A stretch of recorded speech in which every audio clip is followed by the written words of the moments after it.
know if anyone will get it. It's like there's this one episode where I don't even remember what happens in it. I just remember that the Krusty Krab, I don't know, basically Mr. Krabs flicks a remote, and this guy who was watching a movie in the Krusty Krab, the movie gets sucked out of his eyes and put back into the TV. I know what you're talking about. And it just makes him like really sick and like kind of distressed looking. And I'm just going to do that to all of you. It's the one where Mr. Krabs wakes up from the hospital and realizes that it wasn't a dream. He was spending all that money, and then I think the Dutchman comes for him for his greed. Oh yeah, and then he tries to like give away a bunch of stuff, but then he goes back to being greedy at the end of it, and then yeah, okay. And then he sells SpongeBob for 2 nickels. Yeah, that's how it goes. But yeah, no. So I'm going to do that to all of you. All of your memories from the past 15 minutes have been sucked away. Gone. Actually, about 30 minutes. I can't believe 20 minutes more like. Okay. But, all right, continue. Go on. Resume. Helio is currently rubbing his face in a bush of leaves, just trying to get the mortal coil off of him. Helio? Huh? Yeah? Huh?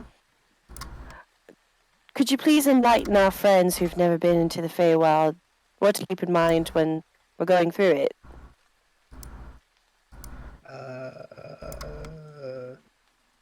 There's a lot. The most important rules. Don't take what's not yours. If you're given a gift, you gotta give a gift.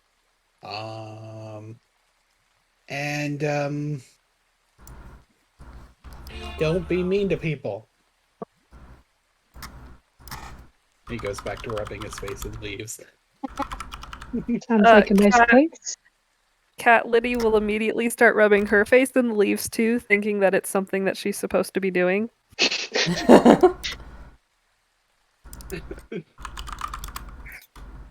Alpha is refusing to cross this barrier for the moment. All right. Well, as you guys begin coming in, Nibble will kind of look at my bush rubbing friends as a little odd, like a little look at you guys with a little strange look. But he'll cross on in, and for my Feywild people or anybody that's even vaguely familiar with Fey things, this is a very like.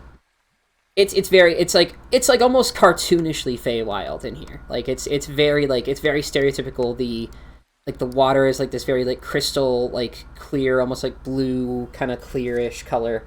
The kind of smell of like a sugary kind of sweetness kind of emanates through the air. There's these big old colorful trees. Some of them kind of like look more like springtimey, but then this big one in the middle here on this tiny little island in the middle of this pond appears more like autumnal in color and hue. Helio's gonna stop and be like, he's gonna insight the world to see if this is actually the Feywild, or if he's being bamboozled. You can insight. Insight the world. Insight the world. Insight the world. That's what I keep wanting to call him Hop for some reason. That's what Nipple's doing on a constant basis. I mean, it's definitely like, if you're not in the Feywild, you're wicked close. I mean, like, this is like as close. It's like there are a couple things that are a little off, like just like a couple, like maybe you'll look at like the trees and like the species of tree that you're dealing with, or like the grass and the things like that, and maybe like a couple of like species of tree and like maybe like grass species and like flowers and things like that are of a more like current, like of a more, like, what's the word, like a more primal persuasion, like something like that you'd find on the Prime. But it's pretty close, and like I would say with that insight you also get this feeling of very strong magical energy emanating from just about everything in here, but specifically from this area over here. Can I like ping you guys over there? Yes, I can. Yeah. Yes. and from somewhere deeper into the cave over yonder. How deep is the water? Like, is Only it... about maybe like I would say maybe it goes up to your kneecaps. You know, like not very deep. Okay. I see things that I don't think I want to see. Because I, on instinct, want to just go straight for the wintry area and just like start touching snow because it's been a while since I've seen snow. Okay. Wait. If you do What? start going there, not only will Finch try to stop you, but also Nibble will too. Nibble will say, "What are you doing? What are you doing? That's the Fuzz. Do you see that? Do you see that? The Fuzz are over there. That's the Fuzz. Gotta be careful. The Fuzz are right there. Do you listen? Clearly, you're new around here. That's gotta be the Fuzz. That's not new. That wasn't there last time I was here. That wasn't there." Want to fight them? Do we know what they are? These boys down here. Yeah. Oh, so Nibble's referring to this. He's not even worried about these boys. Oh. These boys down here, Fey people, my Fey folk can give me history checks to history or nature. About the same. Nope. Let's see. All right, Helio definitely knows. Vesper, you're a little bit less sure. Helio, you 100% know these as Yeth hounds. They are kind of like, they're like, the best way I would describe them is kind of like sort of like kind of a mix between like wolves and hunting dogs, essentially, but with a bit more like consciousness behind them. Like they can, some of them can like properly speak. Some of them can like have like actual like really good like communication skills. But generally speaking, most of them can't speak, and they generally speaking work for a higher power of some kind. Generally, for the Unseelie courts in the Feywild, like they are generally sort of like minions working under them, keeping an eye on things, and more recently, Yeth hounds have been employed by the Mithril Mountain Commission, which Jack is a part of, to keep an eye on any suspicious goings-ons within the sort of like wider world around the Fae, as they are very, very good at like sussing out any suspicious kind of details. But the other thing I was going to mention is that with that nature check, I'm gonna also say this area over here with the snow, like it feels a little out of place. It feels a little weird. Like it's just a little weird that there's just like a little suspicious. A little suspicious. Just a little weird. Just a little weird that there's just like a chunk of snow over there. Like it's not completely out of the ordinary for something like that to be in the Feywild. It's just a little weird. He's gonna look up at Vesper and be like, Vesper, I know you do the wintry coldness. Yes. But that's a little out of place, don't you think? Nibble. No, Nibble. Stop being stretchy, boy.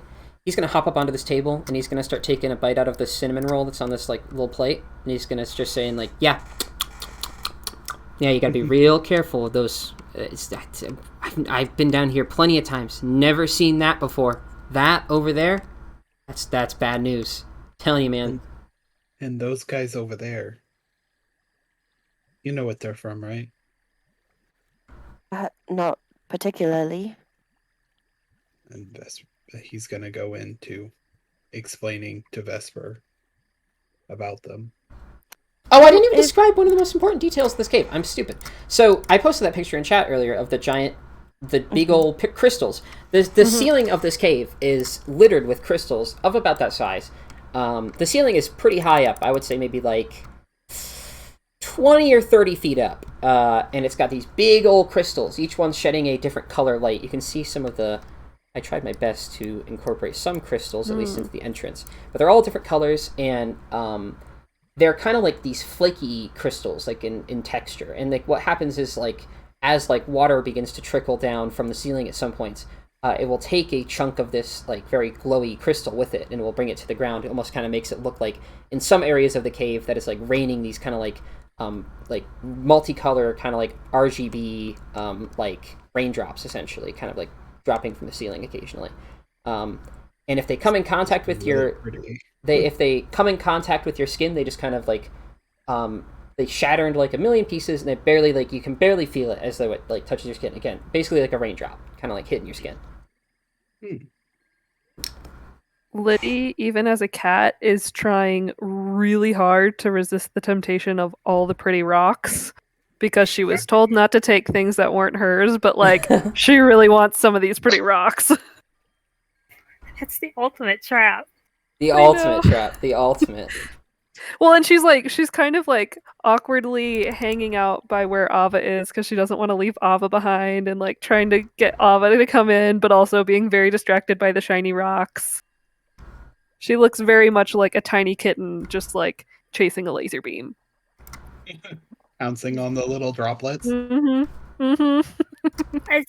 If Lydia's trying to actively encourage him in, I think he'll take like a cautious step in and then just stay extremely close to her. He's basically like bolting from person to person, just making sure he's in someone's shadow. I mean, if those fuzzy things are being employed by the people that Jack work for, I mean, can't Jack just talk to them and tell them we're not bad things so they could leave us alone? I mean, that does require them listening to Jack. It's very true, but I mean, we are here, so maybe they're more inclined to listen to them? One way to find out. And plus, I would prefer to get a little bit closer to that place, because as far as I am aware, I mean, I would like to look at it closely. Well, the second you say that, Nibble will kind of like look at you, give you a little bit more of a shifty eye, and after taking a final bite of his cinnamon roll, he'll say, "Well, it's your funeral," and he'll hop into the water and start swimming around, doing like a little backstroke.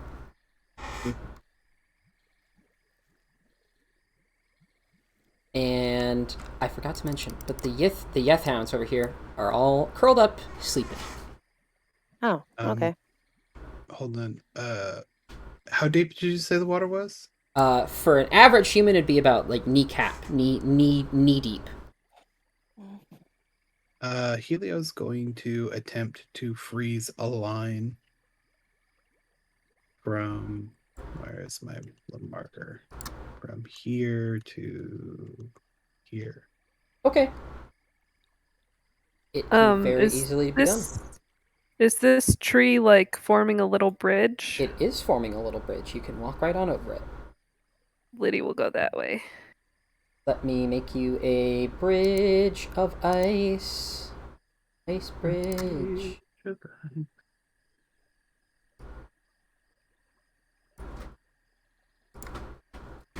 I probably shouldn't have used this color, but that's okay.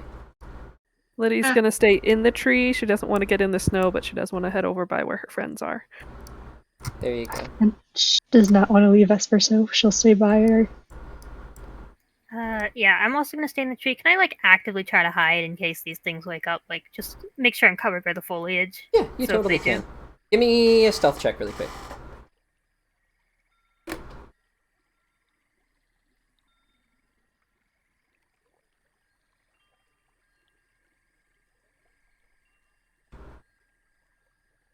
Oh no! Oh, you think you're hidden for sure. Yeah, I mean, like, you know, look at all that. Look at all that.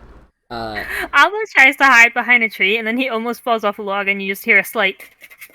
I was gonna say you're like hiding behind like a singular dead twig of this tree, like with a little brown leaf on it. Yeah, just like one leaf at the very tip, and you're just like there's just this cat like silhouette, like, right against it. Like, yeah, it's close enough. Close enough. Alright, so, Vesper. I'm actually going to turn my ambiance up just a tad, because it's a little quiet for me. There we go. Ambiance. Amazing. Vesper, as you get closer to this big ol' sword jutting out of this, like, frozen tree stump here, give me a perception check. Quick question while I'm doing this. Does it look familiar to me? Which part? The sword or the... Yeah. Because I feel like I've seen this before. I think you probably... Give me a history check. Again, another history check. So, you know, you look at this sword and you kind of rack your brain trying to identify where you may have seen this before. And you eventually settle on probably not the answer that you were looking for, but the answer that your character would definitely know is these swords generally, like you're kind of like examining the way it's crafted, it probably belongs to a... Let me tell you exactly what it's called, because I don't remember the name, even though I have its stat block pulled up. No, I don't. Never mind. I lied to you. Look at me, a liar. A goofball. Crazy. It probably belongs to a Hoary Hunter, which is a very elite sort of like Fey, I guess like assassin would kind of be like the right word. Hunter. They're very, very rare. They are hardly ever seen, and they're even harder to kill. They work generally speaking like for the Unseelie Court in any and all of their, like if they have like business that needs to get done, they'll send a Hoary Hunter out to do it for them.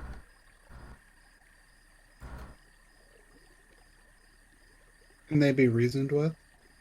I would say you've only... I think that even if you really rack your brain, the only thing you would have ever heard about Hoary Hunters is like through myth and legend, and that like they're just like these unstoppable killing machines, and that like if they want something or if they're looking for something, they will find it. And like if they're tasked with protecting something, they will protect it. Like they do not fail. Like they are very, very strong. The closest you maybe could pull out is that they're definitely more they're hard to reason with if you're working against directly against or even like slightly against the Unseelie Court in any way. So the idea that a sword is just sitting here could be that they've attached themselves to here as a sort of like what the Fuzz are doing? You don't know. You'll see Nibble will swim on by, and as he kind of gets into the colder water, you'll see him kind of shiver a little bit from the snow, but he'll hop on out and kind of like investigate what you guys are up to. And he'll... what was your perception check? It was bad. He is going to make me a perception check. Go, Nibble. Give me your perception. I have to actually pull up Nibble. Give me a second, Nibble. Come here, Nibble. Is this sword like regular sword size, or It is like regular giant? sword size. It's Okay. I mean, it's a long sword, and it's maybe a bit bigger than like your average long sword. It's big, but it's not like you could wield it, Vesper. Like it's not overwhelmingly big.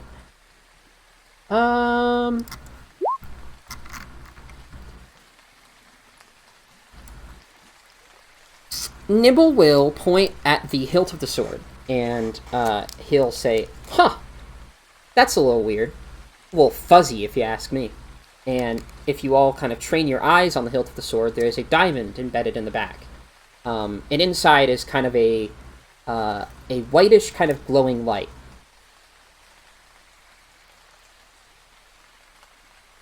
Anybody want to detect a little bit of magic?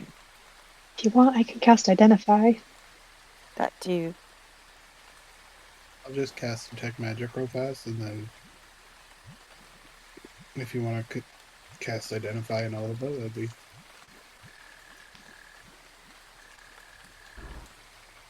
Go ahead and put my hand on the sword and cast Identify. Alrighty.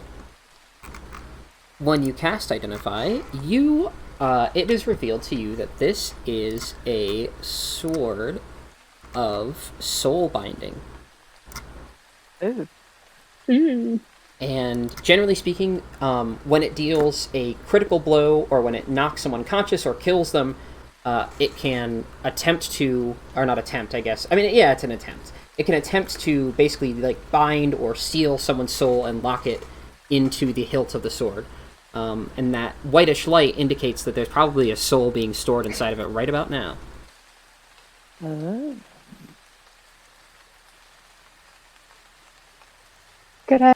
Would I know how to communicate with the soul in the sword? You would have to... Getting the soul out is a whole nother can of worms. Generally speaking, it requires like either a high level dispel magic, and you also have to have some kind of form for the soul to re-inhabit, or else it will just like quickly, especially if it was a dead soul, it will quickly go to the afterlife, never to be seen nor heard from again.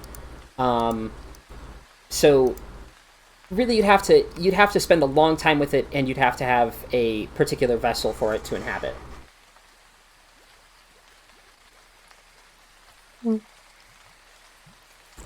I'll tell everyone about what I found.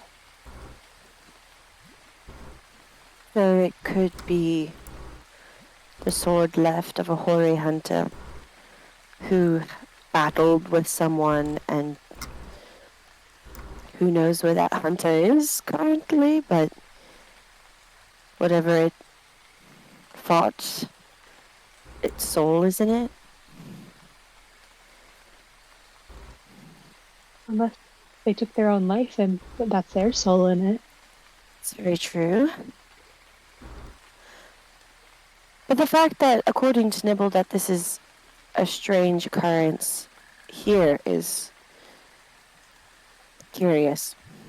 He'll go up to it, and he'll stand on a little tree stump, and he'll kind of like kick the blade with his little feet. And he'll be like, yeah, real curious. And he'll start like looking around at you guys, like almost like you guys set him up for something. Can I just real quick do like just a little look around the area to make sure there's not like anything hiding anywhere that we missed, any entity? Give me investigation or perception. I guess investigation.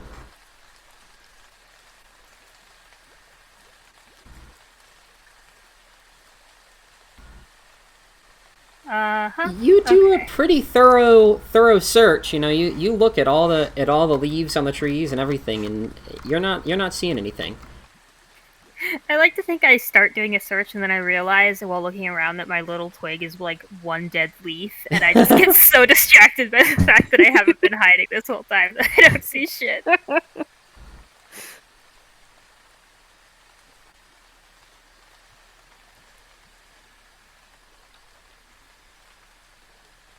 Healer's gonna fly up and attempt to pull it out. Okay. Helio can't let anyone else be more impulsive than him. Give me a strength check.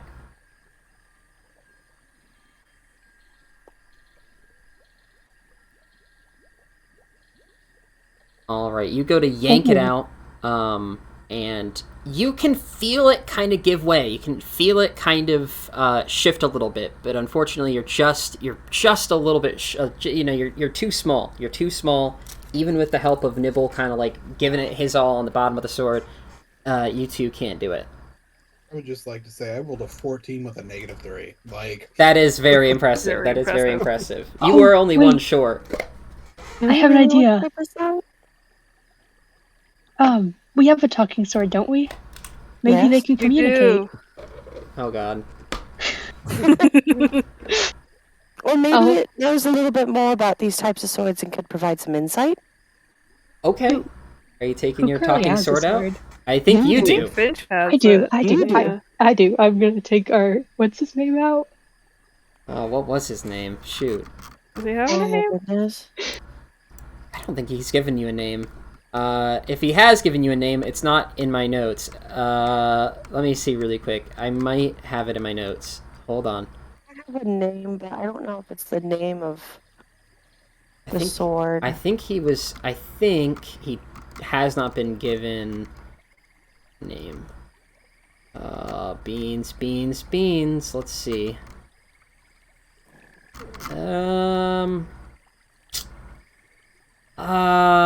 I'd have to scan my notes for a long time to find it. It's good. I think he does have a name, but I don't know what it is off the top of my head.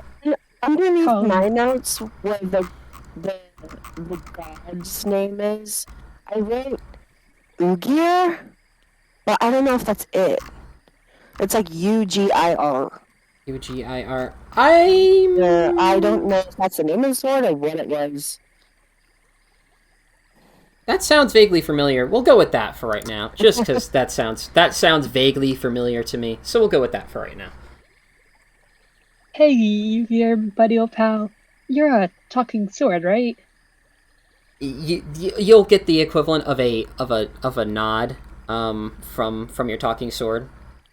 Any chance you can either tell us about this sword with a soul trapped in it, or you can communicate with it? He'll... I really wish it had facial expressions, because it would look at you like you're fucking out of your mind right about now. He'll say, yes, of course. You know, all talking swords, we have 3 simple rules. You know, it's real. You gotta keep it on the down low, like that little rabbit fella keeps saying. The Fuzz, they listen at all times. There's 3 magic rules when communicating with sentient swords. 1, they don't like being hit on things. 2, they can't talk to other swords, because that's bloody ridiculous. And 3, The shot. how am I supposed... I'm a dwarven soul from 4,000 years ago, trapped in a sword that was held by a statue of a god. You think I have any idea what that thing... It's an elven sword held by who knows what kind of devilish monster. No, I don't have any idea on how to communicate with that thing. Are you kidding me? Okay, well, I'm sorry, you're both souls trapped in something. It was worth a shot. You can't exactly say that's a large group of souls that get stuck in this predicament. Well, you got me there. Everyone wants to try to pull this thing out. If you want to try, I'll give you bardic inspiration. Nibble's gonna try it. I'll try it. Nibble's gonna try it. Go, Nibble. Come on, Nibble. No, Nibble doesn't get it. Nibble will try, Central. and Nibble will fail. I'll Central. try it. Do a little be and give bardic inspiration to Vesper. Okay.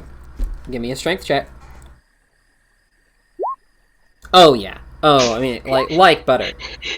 Holy You shit! pull it out, and not only do you pull it out, like you know, most people would pull it out, you know, like King Arthur style, where you kind of grab it by the hilt and you lift it out. You just kind of grab it with one hand and whip it to the side, and it kind of like slices the rest of the. Let me kind of like do a. It slices the rest of this like tree stump in half as you kind of pull it out, and you kind of like look at everybody like that wasn't even that hard. Like what do you know? Like, come on now, and everybody's just kind of like looking at you in awe as you slice this tree stump like clean in half. But as you go to pull it out, give me a perception check.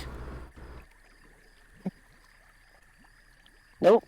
Man, whew. A second nat 1 for perception. I mean, like, let's just go back and look at all of our perception checks this session and notice how bad all of them have been. Whoo, boy. Wowzers.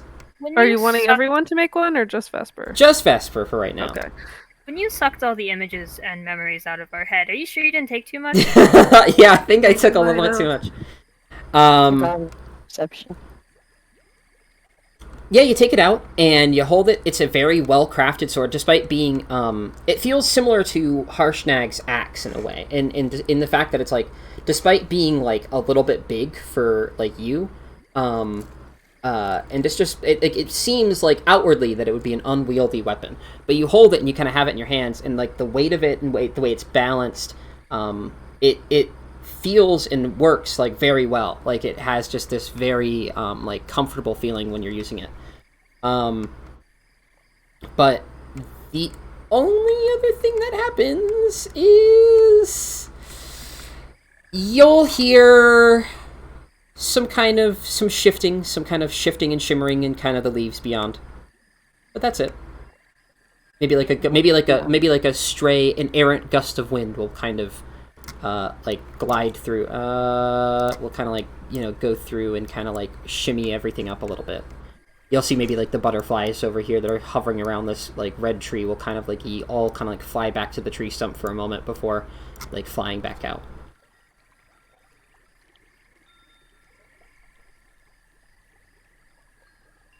I did it. Do you feel weird? Notice anything weird?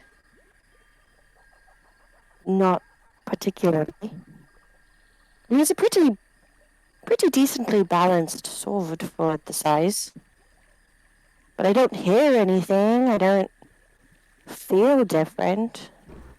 I like to picture when Helio failed to pull it out. He was in the midst of about to cast Shatter when Vesper just walked up and took it.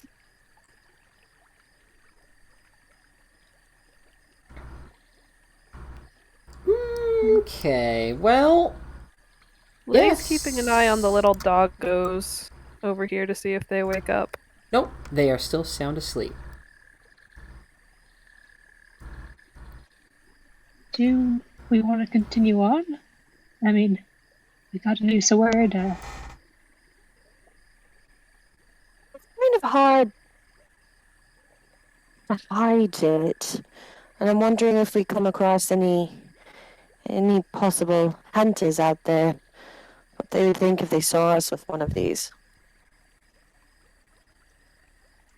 As if on cue. As if on cue. You will see a hoary hunter will emerge from... A hoary hunter will emerge from this little snow pile here. You'll see like a hand shoot out of it. And it looks as though almost it like forms out of the snow and ice. It begins to like form out of the snow and ice. And you like look at its skin, and it is like, I say skin, but it is like completely formed from ice. It seems like there is not like if there is a humanoid there, it's like basically like 80% ice, 20% humanoid, as it kind of springs out of the ice. And he'll let out a big ol' yawn, and he'll say, "I thought I heard something out here. Is somebody trying to use this gate again without permission?" No. Yeah, Helio's just gonna nope out. He's gonna just fly this way. Push Nibble forward. Push Nibble forward. Nibble will go forward, and Nibble will say, yeah, hi. And he'll like look back at you guys again with like this look of betrayal, and he'll point towards the guy, and like he'll try his best to like avert his voice, and he'll say like, "Ixnay on the Uzfey, that's the Fuzz." And he'll spin around, and then he'll say, "Yeah, hi, listen, my home is on the other side of that gate, and I'm just guiding these fine folks through to go and see it, gotta keep it a secret, gotta keep it a secret. And then he kind of does like a little like shh, and then you'll see the hoary hunter will kind of like stick his hand out, And as if on cue, Vesper, are you going to try to hang on to the sword as it kind of like begins to lurch from your hands? I let it go. All right. He'll like stick his hand out, and then the sword will come towards him. And he'll grab it, and he'll kind of like ready himself, and he'll stand there for a moment, just kind of like eyeing everybody, not really saying anything as he paces through the snow, and you'll kind of hear like his boots will kind of make like a crunching sound, both of like ice kind of being like compacted, but also of like snow being compacted as he walks around. And he'll say, "Listen, I've gotten a decree from the Queen, and maybe you folks can help me. A certain Mr. Spicewing has gone missing as of late." and he's not here. No. and Oh, no. he has he was sent out on some specific duties with some specific information, and he has not come back. And judging by some of the information that's been given to me by my higher ups, seems as though you lot might be just the folks I need to find him. And so he'll point his sword at kind of just like, I guess maybe like you, Helio. And he'll say, "So, Mr. Spicewing, if that is you, would you be willing to submit yourself to an investigation by the Queen?" I'm not Spicewing. Finch is going to immediately start breaking up and laughing, just at the fact that he thought Helio was Jack. He'll point his sword down, and he'll kind of look a little defeated. And he'll say, "Well, either you can give Mr. Spicewing up to me peacefully, or we can make this a little bit more interesting, no?" How about neither, friend? Look, I don't know who you're looking for, but if a queen is after him, I can say with a great deal of confidence it's not my friend Helio. He'll look at you, and he'll say, on the contrary, the Mr. Spicewing we're looking for is a close confidant of the Queen of Air and Darkness. Blessed be her name." And He'd whisper, "Blessed be." and He wouldn't even say it all Jeff, nonchalant. look at himself. and he'll say, "And he is wanted for counts of treason." Treason. Treason. What sort of act would he have done to deserve treason? I knew it. Shut up. He'll kind of like he'll look, and he'll try to like he'll see he's trying to like figure out what he can and can't say, and he says, "All I can tell you is that Mr. Spicewing is wanted on counts of treason, and if he is not going to be handed over to me, then I'm going to need to take him by force." Whoa. Let's start with one thing.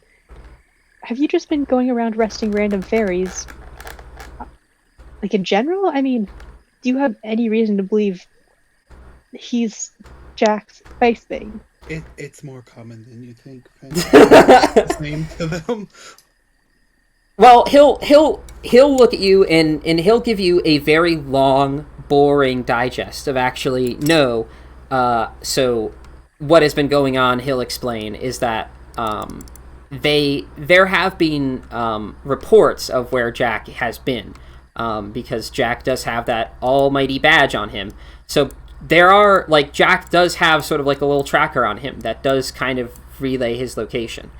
And what has been going on, he'll explain, is that there have been, at every Feywild portal and crossing that has been near his location, they have been dispatching hoary hunters to, at the very least, bring him to justice, or at least let him know that he is wanted on counts of treason.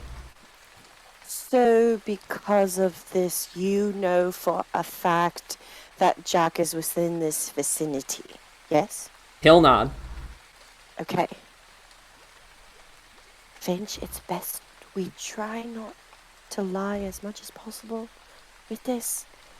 What we could do is we could just try to see if we could be his personal escorts to Her Majesty so that we could figure out what exactly is going on. When you say what exactly is going on, you'll hear Nibble. He'll kind of like, at this point, he'll have backed up a little bit, and he'll like look up at you with these big kind of like cartoonishly angry but like kind of cute eyes, and he'll say like, I would also like to know exactly what is going on. Why are the Fuzz asking me what is going? That's the Fuzz. That's not just any Fuzz. That's the Fuzz. The Fuzz. Why is the Fuzz the one working for the queen of all fuzzes, the fuzziest of fuzzes? Why Fuzz? You'd think he'd be proud of us for being wanted by the man.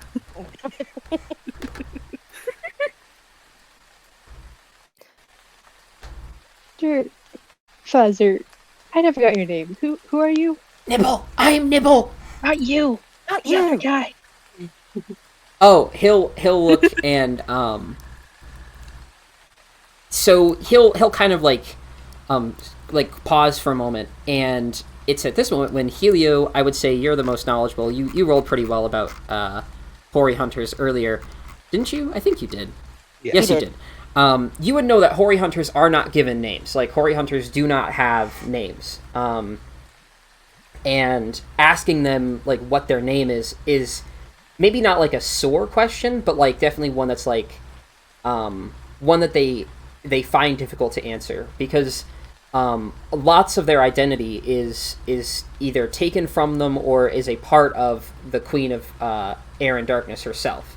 So like asking a hoary hunter what his name is, it's you're like, you maybe like your ears would perk up, like, how is it going to answer this? Like, what? That's and it will kind of like plant its sword down into another nearby tree stump with a very like forceful kind of thud, and he'll say, the powers that be have not seen fit to give me a name. You can simply call me you can simply address me as the Queen herself, because that is who I work for and that is who I represent. Your Majesty. Oh, sorry. Wait, I thought that Jack was working for Queen Morale, not the Queen of Air and Darkness. Well, again, so he'll explain to you that Jack is working for an organization called the Mithril Mountain Commission, which is essentially, they're looking for the sources of some major, big realm-shattering problems going on in the Feywild. And Queen Morwell is sort of working as like the overseer of that commission, but the entire Feywild has been consulted, even the Unseelie Court. Because the Unseelie Court is not evil in the traditional sense, I guess. You know, like, they're evil, but they're not like evil. They're kind of more like chaotic, I guess. Like, they lean way more towards chaotic than evil. So they were consulted, and they are helping with this investigation. They're simply the more unsavory Fae that people don't like, that are more Steal your child? dark in nature, but not necessarily evil. Yeah. So did Jack come from the Unseelie Court or from the Seelie Court? That's a question for Jack. Because you, Helio, knew him through the Seelie Court. I'm from the Seelie Court. Right, I just know Jack. right. And you've interacted with him. And if the Unseelie Court is charging him with treason, but they were only consulted about this, I'm assuming that means that Jack came from the Unseelie Court? So it's a scam. You would not you would know it's not uncommon for Feywild courts to hold kind of petty grudges between each other. So it could be that Jack is from the Seelie court, and this is just this is the culmination of a petty grudge or a suspicion of some kind that one of them has had. And Jack also could be a member of the Court of Stars, which is the third court in the Feywild, which is the one that's led by Queen Morwell, and is the one that kind of oversees the Mithro Mountain Communion, and is kind of like the middle road between the two. Because like the Seelie court and the Unseelie court do not interact very often. They generally use the Court of they don't like each other at all. They generally interact through the Court of Stars, which is kind of like the middleman, and kind of serves as like if you're hearing a distinct voice from the Feywild, like it's probably coming from the Court of Stars. Like they're unanimously like the one group that everybody can kind of agree upon. Okay. So we don't know. Well, in that case, Remind me, someone had brought up that like they knew a rumor that Jack was like that was Helio. Involved with a queen. Which queen was that? That was Queen Morel. Okay. Of the Court of Stars. Gotcha. So Helio was with the Seelie court. If Jack is supposedly so close with Queen Morel, that means he comes from the Court of Stars, at least as far as we know.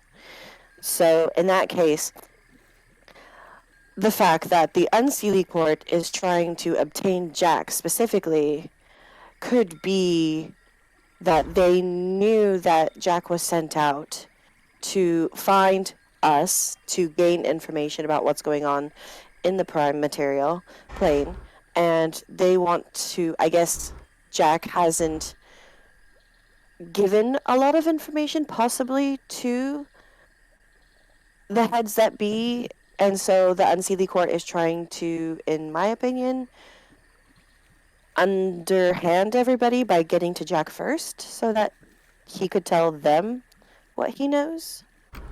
So we don't want to give Jack over? We don't want to give Jack to the Unseelie court, which is supposedly where these Horay hunters, who they work for. This is an out of character question.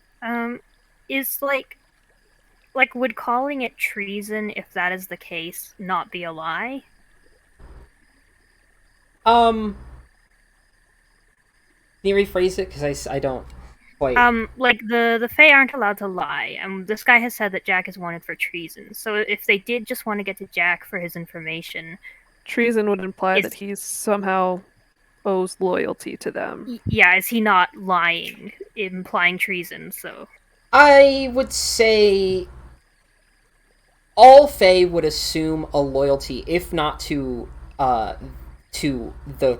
Like, I think he's assuming Jack's loyalty to the Feywild more than he is assuming his loyalty to the Unseelie court.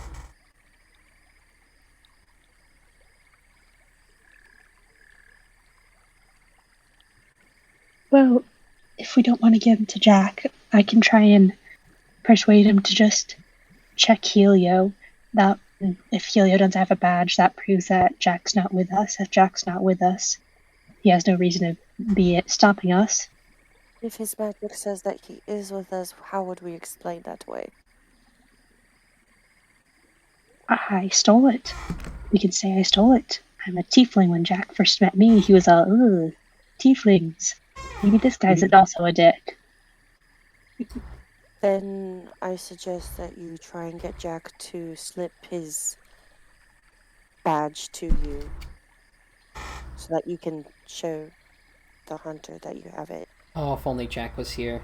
I feel like Jack would... I know! Right? I know. Why is it we always run into, like, character-specific things? I know! Here? I know. How painful it is to be me that you guys run into these things when the players are not here. I know. But continue. Okay, so persuade him that Helio's not Jack. Try and get Jack to slip you his badge so you can show the Hoary Hunter. And then make up a story about where you last saw him, because Helio and I can't lie.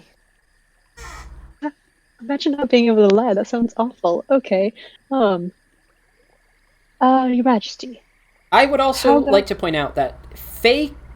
It's not that Fae can't lie. It's well, I guess they can't lie technically, but it's that like you can tell like a truth even if it's kind of a like a very big stretch of the truth. You know what I mean? Like it's technically the truth to say like the human body is made of gold, you know, because there's a tiny amount of gold in the human body, like a tiny elemental particle, you know, like on like an elemental scale, there is maybe like 0.001% gold. So you could feasibly make like well, I wasn't technically lying. The human body is technically made out of gold and a bunch of other stuff. So I mean, like, it's not that you can't lie. It's just that you have to have like a fallback that's like, well, I wasn't lying. It can't be blatantly untrue. Yeah, it has to be something that like you can fall back and say, well, I wasn't lying. I mean, like, there's definitely proof behind what I'm saying. That's kind of more how I interpret it. So is it like outer consequences or inner consequences? Like are they gonna just be unable to speak the words? Are they gonna get hurt? Or is it more like something bad someone else is gonna do for the lie?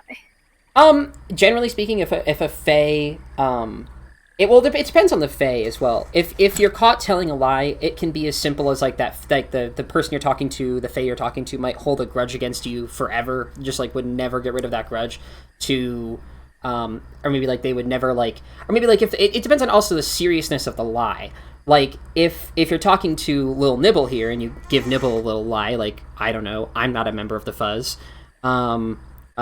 Nibble might, like, if Nibble finds out that you are a member of the Fuzz, he might then decide that he's not only never going to talk to you again, but will never, like, give you cookies ever again. Like, he'll never invite you on his little adventures. But, you know, like, if you only told Nibble a tiny lie, like, oh, Nibble, I didn't eat any of the berries from your garden, you know, and then Nibble finds out that you ate, like, one berry, Nibble might, you know, he might kind of, you know, he might give you, like, a little bit of, like, I don't like that, but, I mean, like, listen, just don't do it again kind of thing.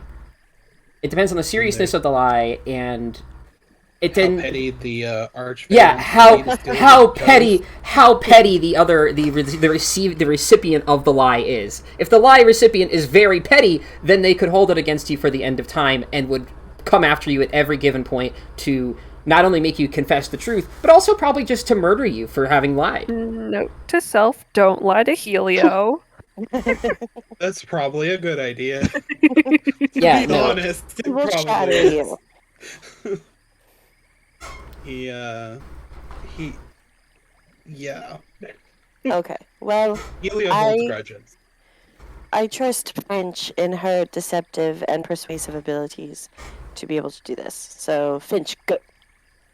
Also, I don't know if we probably should have said this earlier, but I don't know how. I feel like Helio would have mentioned this earlier, but I don't know if he could. Well, Like, then if mention we it could now. Go back. Not to give your name. Right. Don't give your real name, your Yeah. true name. That probably would have come up during the rules because you gave Yeah. a couple Yeah, of yeah, them. yeah. I would say that would come up. Like, you don't want to. So like, oh sorry. Wait. I was just gonna say you don't want to give out your true name unless you're very comfortable with the person you're talking to, because generally speaking, if somebody, because the Feywild is a lot of times about favors and grudges essentially, and if you tell somebody your name, that's kind of a like a sign of trust, and if you tell somebody your name, they interpret that as like a sign of like you trust me a lot. You've told me your name. That's a sign of big trust.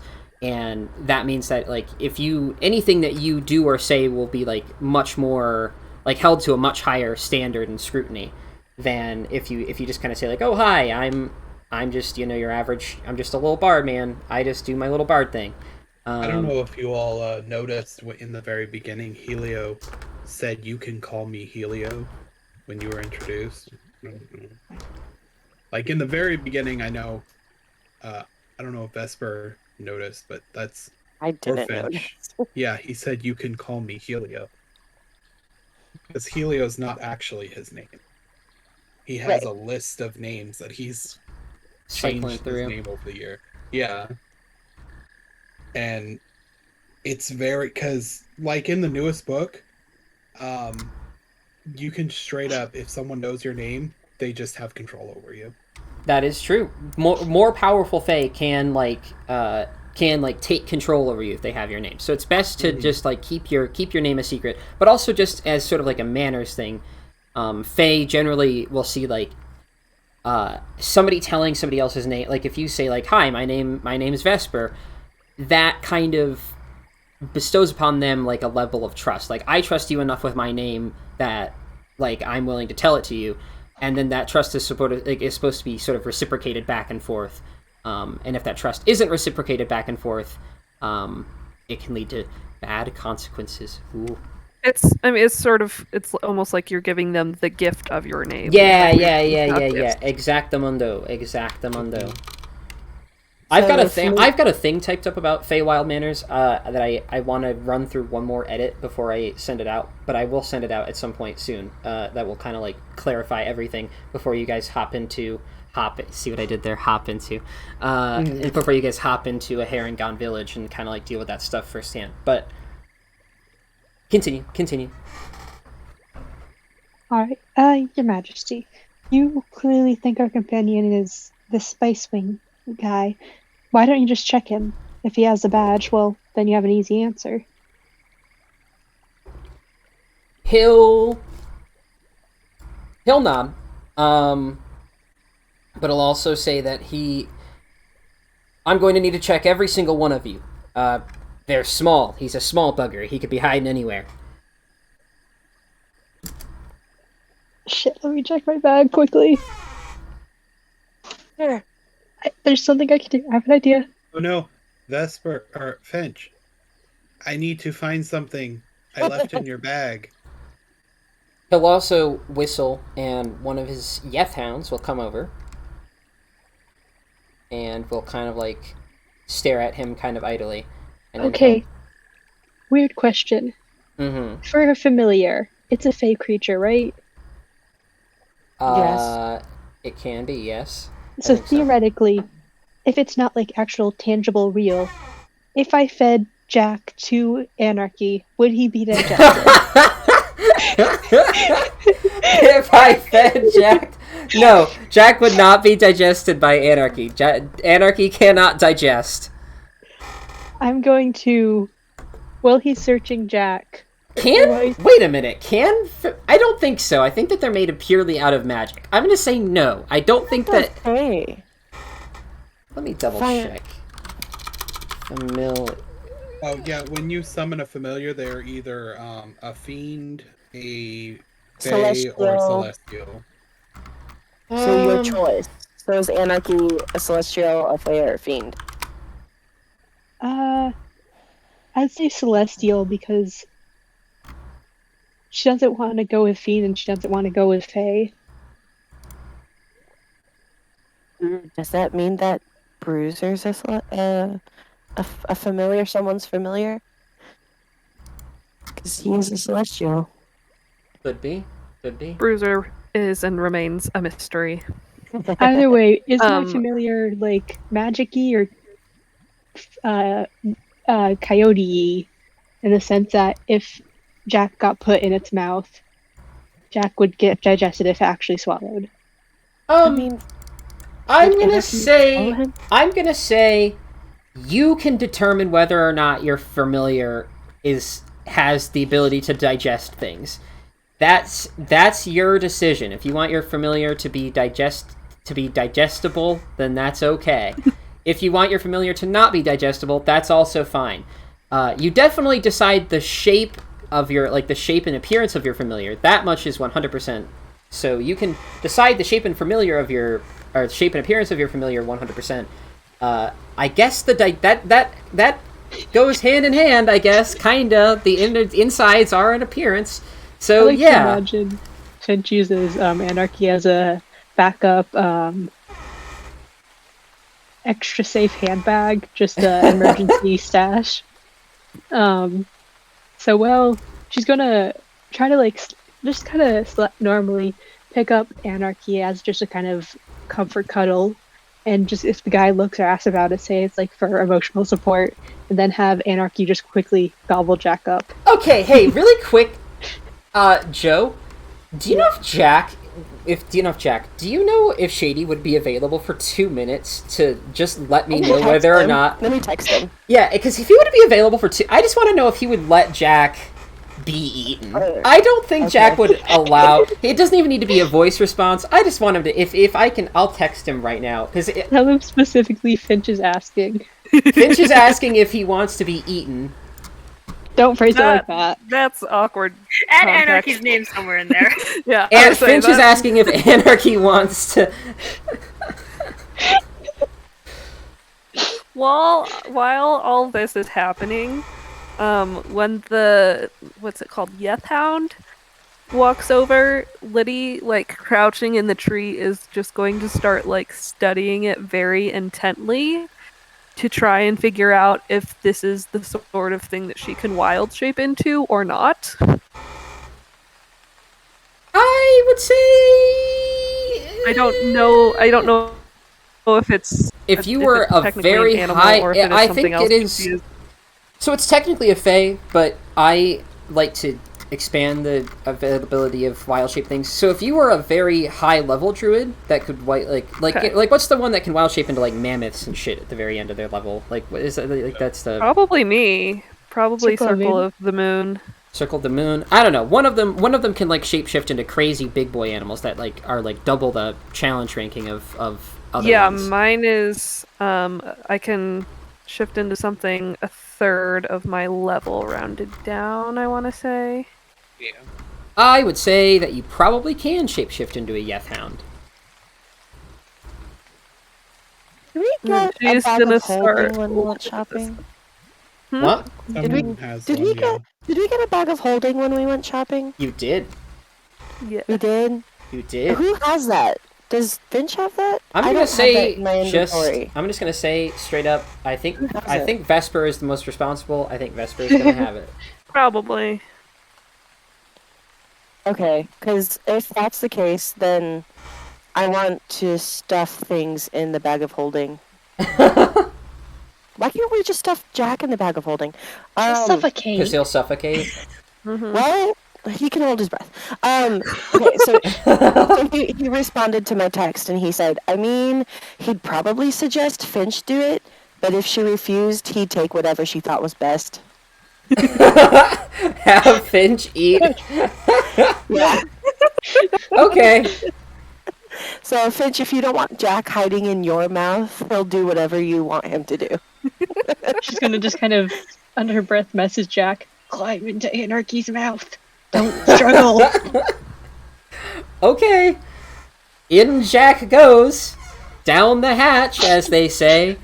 Yeah, alright. Jack is now inside Anarchy. Anarchy is visibly plumper. There's a little fairy-sized lump inside of Anarchy, just kind of in his little belly area. And I like Anarchy to looks a imagine little he's a slightly sick. chubby coyote. Yeah, and Anarchy just looks a little sick. Like, that was a big meal. I don't know about that.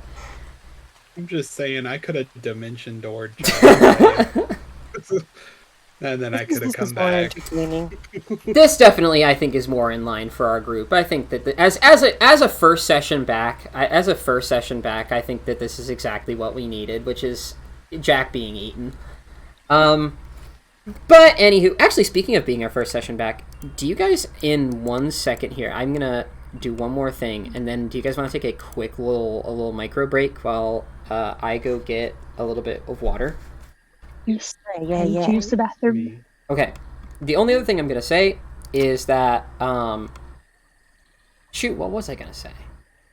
I don't know. Shoot, I lost my train of thought. I don't know. Let's just do our break now because we're right. Come back at like 10:05, and then we'll continue. Sound like a plan, gang? Yeah. All right. Bye. Bye. Be back in a bit.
Hello.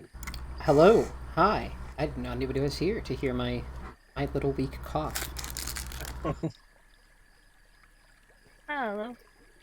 Hello. Welcome back. Oh boy, what fun we have. What fun we have. Man, I really wish Jack was here. I feel like Jack would have a lot to say about all this.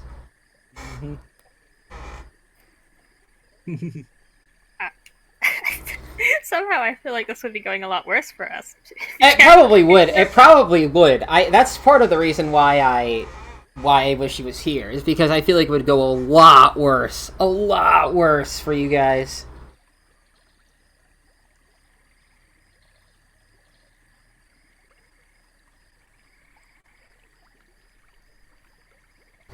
But you'll make it through. I believe.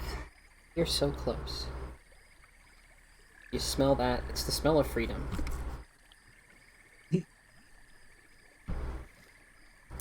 And the smell of coyote breath as Jack gets eaten by a coyote. Polluted by the smell of betrayal.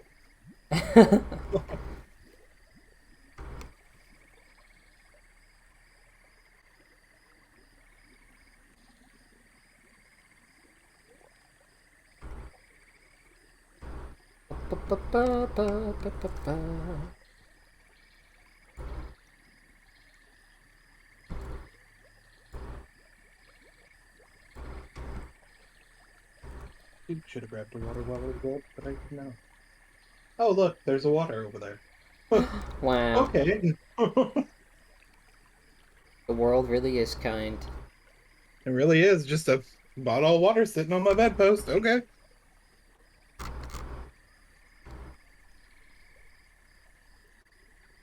I mean, I'm sure I put it there at some point, but that's mighty convenient. It just makes me think of, I don't think you were here for it, but Charlie revealed to us a fortune cookie that just ominously said, "Your luck will change today." Oh God. I know. And it was right after I talked about murder. I talked about like, what did I say? I don't even remember what I said. I think you were saying something like the phrase "do a murder" is the best phrase. Everyone should be doing a murder. Yeah, and then my fortune cookie ominously says back, it ominously retorts, your luck will change today. Which, okay, thanks for letting me know. Really good to know. Thank you, Omnius fortune cookie. Yeah, not looking forward to that. That'll be cool when my luck at some point in the next 2 hours changes.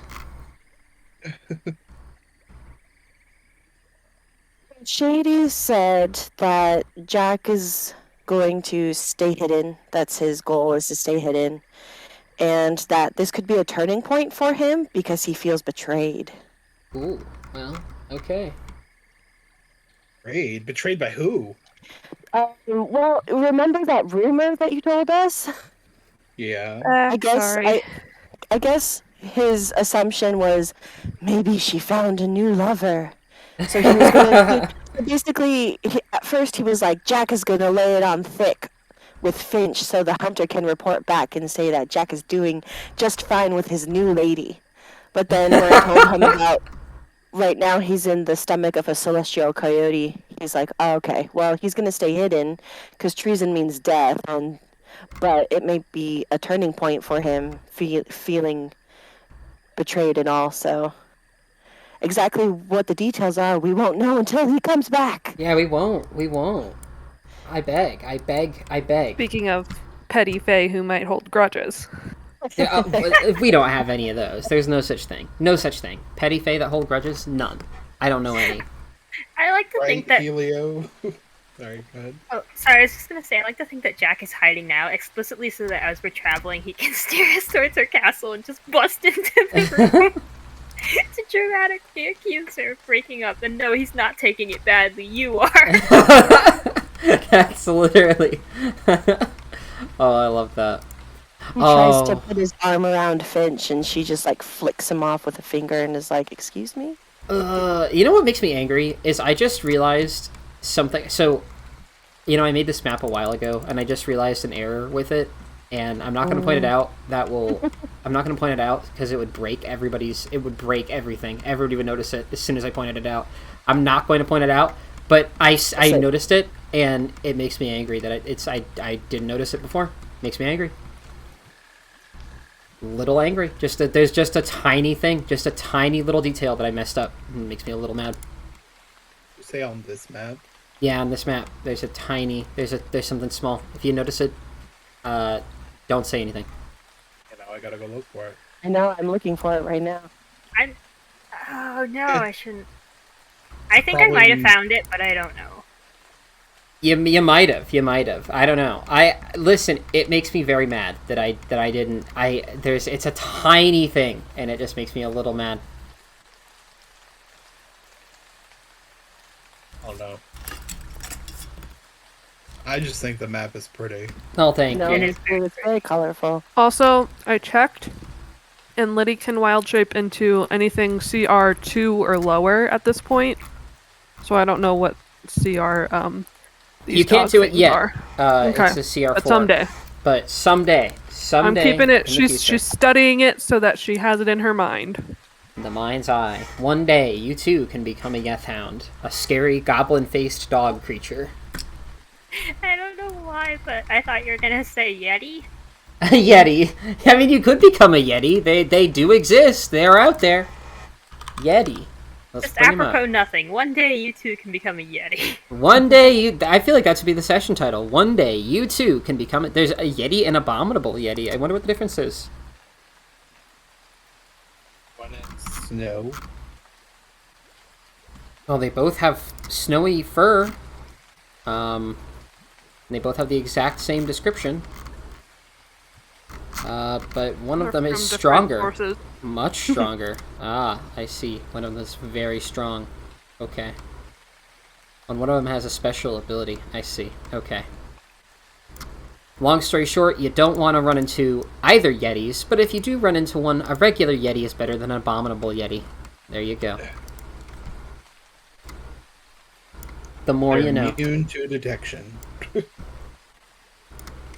Don't like those boys. Don't like them. And he's a strong boy. I didn't. Yeah, strong boy. Hot dang.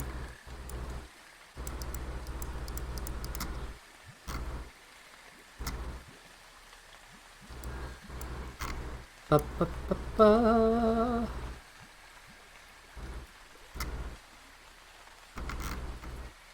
I'm currently rolling a skein of yarn into a ball, and let me tell you, this takes a long time. But it's so soothing. Oh no. I find it soothing. My fingers like to go numb occasionally from this, and so I'm just sitting here no. I can't feel the tips of my fingers. Oh. That's not good. That's definitely not good. I'll live. That's when you die. That's exactly when you die. That's my middle finger on my left hand. It's got absolutely no sensation at all. So any texture, I can't feel it at all. When I was little, I don't know if I should tell this story because it's I don't know. If you don't like stories of bodily pain, then you probably should not listen to this story. But so when I was little, right, I was coming in from playing outside with my brother and sister, right? We were playing in the snow, and it was really cold out, and right, so it was freezing cold, and we're all running in because my mom had made hot chocolate. We're all coming in. It's like a picturesque, something out of a Christmas movie. We're all having a great time. And my sister goes in, my brother goes in, and then I follow my brother in, but my brother thought I already went in, I guess, and he slams the door shut behind him, and it catches my hand. And it got my middle finger real good, real good. And at the time, my mom was like, "Oh, it's fine. Don't worry about it." But several years later, it still does not function correctly. It does not I can't straighten it out without it hurting. And my mom and I now unanimously agreed that I probably broke my finger that day, and probably just allowed it to heal by itself, just with the power of the human body. That is very sad. Yeah, and at some point, my mom was like, well, you could always have them re-break it at the hospital. I'm like, yeah, no thanks. I'll pass on the whole having them smash my finger. That sounds fun. Don't really want to do that, though. Gonna pass on that. That does not seem super fun. Gonna pass. Thanks. Given how long the injury would be, they probably would advise against it. Yeah, I don't know. It happened so long ago. I mean, I was tiny when it happened, but like... Yeah, it probably would not benefit you at this point in time, because the body naturally adapts to being a certain way, and then having to redo it would just cause a whole slew of more problems. Yeah, I'm sure it would. I'm sure it would. But, I mean, it's just like, ugh. I'll never be able to use my right hand middle finger correctly. It will always be a little crippled, which is... I kind of have that, but with my right pointer finger. So sad. So sad. It was not as traumatic as yours. Not to one-up Charlie, but mine was because I made the stupid decision to try to break up my sister's dogs from fighting, and I got bit, and my nerve got pulled out. Ooh. What? What? Huh? This was almost, it'll be 2 years in this May. They can do that? Wait, slow down. Nerves can do that? What? Yeah, so basically they thought it was a tendon at first, but it wasn't a tendon. So one of my sister's dogs got me in the wrist, and by pure adrenaline, I pulled my arm away from its mouth, and its tooth had hooked under a nerve, like part of the nerve, not the whole thing, just like it cut it in half, but that half, it just like pulled it out. What the fuck? So I had surgery to repair it, but the tips of the nerve that was hanging out of my wrist were obviously dead, so they had to cut that off. That just sounds like something out of fucking Doom Eternal. This sounds like the Doom shit. What the fuck?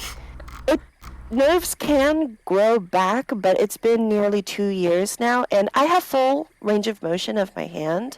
I can do everything. It feels like... Well, one thing, there's no feeling in it at all. Like, I can be poked, I can be prodded, I can be cut on my middle finger. Can't feel it at all. Nothing. But when I have it relaxed, it feels fine, it feels normal, but when it's moving around, it feels like when you have a very tense muscle, and then you just want to stretch it out, that's what it feels like. So sometimes I'm like constantly walking around or sitting, and I'm just like stretching my hand, like pulling my hand all the way back to like try to touch your forearm. Yeah. Just to stretch it all out. But last night when I was at work, the part of my forearm where surgery was done, I had put pressure somewhere. This is the first time it's happened, and that pressure like prevented me from being able to move my like forefinger. It got stuck. It was like, you know how like trigger fingers get stuck? Yeah. It was like that, and I was just like, that was not cool. Like, that felt really weird. Like, I had no control over my fingers. That seems really bad. That seems really, really bad. I mean, like, I don't like any of that. Recovery was really weird, because it's like your brain is telling your finger to move, but because I was I couldn't move my hand for a couple of weeks after surgery, all the muscles like atrophied, and then my brain kind of forgot how to move my fingers. So when I was doing like physical therapy and I'm trying to pick up like these little things, my hand could not do it, and it was just super frustrating, because it's like I know how to pick up stuff, but my hand can it's not getting all like the neurons and like everything's triggering and firing so that I can function. But eventually I was able to do it. Yeah, it was really weird. This happened when I was in my very first campaign with Shady. So he was technically there not when it happened, but he was around to see me with like all the tape and like all the special like wraps I had around. And actually technically in the it was recorded and it was put on YouTube. If you rewatch our sessions, like you can see my hand is like completely just it's got like athletic tape all over it. Sometimes I'm wearing a glove because I had to wear one of those like what do they call them? The for arthritis, like the special gloves that you wear. The compression. Compression gloves, yeah. So I was wearing that for like the first week or so, but I've gotten used to it, so I don't wear it as often. But yeah, it was quite gnarly, man. Yeah, it sounds horrible. And I pity anyone that comes across this video on YouTube and watches to this point, because they'll just hear this story and they can't bless them. You know, I'm sure that'll make their day. And if you're extra curious, I have pictures. Oh boy, I don't like never looking at them, ever but I want to know see people them ever. I'm gonna take a hard pass on that. Yeah, I'm gonna pass and put that immediately out of my mind. And then I don't know what's something that I could look at that'd be like right now. My finger that I have problems with is locking up because of this story. Like it's. Let's look up cute kittens and let's just get a little bit of that action going. Just a little bit. Actually, here, you know what I can send? I can send a picture of my friend's cat that I borrowed for the week. I can send a picture of that. Give me a second. You borrowed a cat? Well, she needed a place to stay because my friend was moving, so I borrowed it for the week. Oh, look at the kitties. I have to find a picture. Oh, I was gonna say, because after you posted that Ludi is a munchkin cat, I was thinking Avo could be like a Scottish fold cat. Oh my gosh, yes. Hold on, I have to look up Scottish folds right now. Scottish folds are they're adorable. super cute. Their little foldy ears. It's adorable. Oh, that's a terrible. Oh, I don't have any good pictures. Dang. All right. Dang. That's a bummer. I'll have to have my friend send me one in a little bit. They have such fat faces. Their ears. Their ears. They're just like they're down and they're just so cute.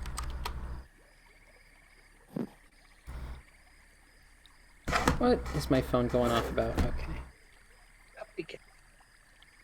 Is Kirsten back, or are we waiting on anybody else? Yeah. No, she's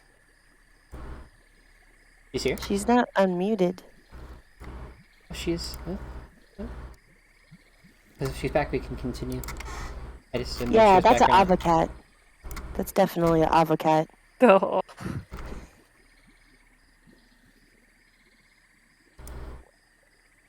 I wonder if my friend has it on his Twitter. Let me see.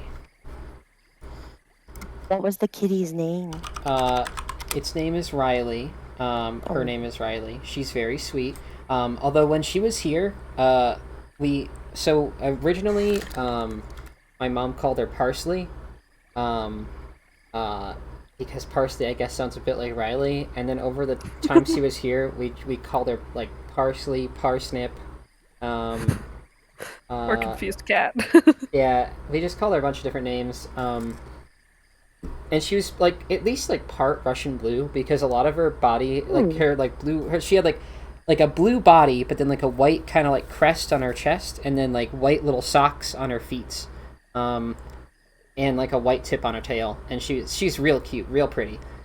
And my dad took to calling her Bluebell, like the ice cream. And she's adorable. She's super duper cute and super duper sweet. And she was also deathly terrified of our house. Oh no. Deathly terrified because we have another cat, and despite our best efforts to separate them, they never once got within, I would say, 15 feet of each other. But they still knew there was another cat in the house. Both of them knew it, and they were angry. Like, I mean, like, I have never. It was so crazy to me because, like, one of the funniest things I did during that like week was I did an experiment where I took a shower, and she always was more comfortable around me when I took a shower because I didn't smell like my cat anymore, right? I smelled just like, you know, clean. And so I would go in there and she would always be a little bit more comfortable. But so one of the days I took a shower, and then I went and I was like, I'm going to do a little experiment. So I took one of my hands and I pet my cat with one hand, but then kept another hand like as far away from my cat as I could. And then I went down the hallway to see the other cat. And then the second I held my hand out that I'd been petting my cat, like, she just started hissing at it and getting real mad. And then I pull it away, and then put the other hand out that was still, like, perfectly clean. And she was, like, okay with it. Like, she was perfectly fine. One hand per cat. There you go. Yeah, it was crazy. She knew exactly. It was like I just couldn't believe, like, I think that they saw each other in total once, and it was for, I think, half a second when I was moving her into the house. Like, that was it. So I don't think they ever saw each other outside of, like, a very quick in passing for, like, half a second. But they both knew there was another. They both knew it. They both knew there was another cat in the house, and they were both very angry about it. My cat was less angry because she lives here. But oh boy, she was not happy to have another cat in the house. But it is okay. Is Kirsten back or not? Yeah, wait, y'all hear me now? Oh, wait. Yay. Yeah, there we go. All right. There he Welcome is. back. Welcome back. All I right. just, real quick, need to share my favorite picture I've ever taken of our cats. Oh, my Or of this goodness. cat in particular. Oh, adorable. I almost want to make that my profile picture. I love that so much. I love it. I want to make that my profile picture. That's so That's awesome. Ava trying to hide in the tree. Like, you can't see me. My favorite thing about it is that cat complains it's too cold at like 70 degrees in the house. And he was not that unhappy about the hat. He was really content when it was on straight. He was unhappy that it was askew. Oh, that reminds me of, there was one time, I don't remember what I had. It was like this tiny little hat, like, it was like a novelty, so we had these novelty, like, sombreros from, like, Dollar Tree, right? They were these little tiny things, like, tiny, and they had these little, like, straps that you could put them on your head, and you have, like, this tiny sombrero, it's cute, funny, you know, for, like, a, I don't know, weird, I don't even know what kind of party that would be for, but they sold them at the Dollar Tree, and my mom bought, like, a 3-pack of them because she just thought they were funny. And the only reason she bought them was because she wanted to see what they would look like on our dogs. And she brought them home and put them on our dogs, and excitement abounded. Both of them hated it, but they did look adorable and stupid in these sombreros. I wish I had a picture of it. I know my mom has a picture, but I don't, because it was, like, the goofiest thing. Maybe I do. Let me see. No, I don't. Never mind. Beans. Alright. Well, if we're all here, and we're all vibing, we're all here, we're all vibing, I think we'll hop right back into it. Let me get one thing pulled up. Rapido, rapido. Hold on, you mentioned tiny hats, and now I'm trying to find a thing. Oh, that picture's adorable. I love that second one. No. He was like biting my hand till I let him in my lap and covered him with a blanket. I'm just waiting for him to start playing some bagpipes.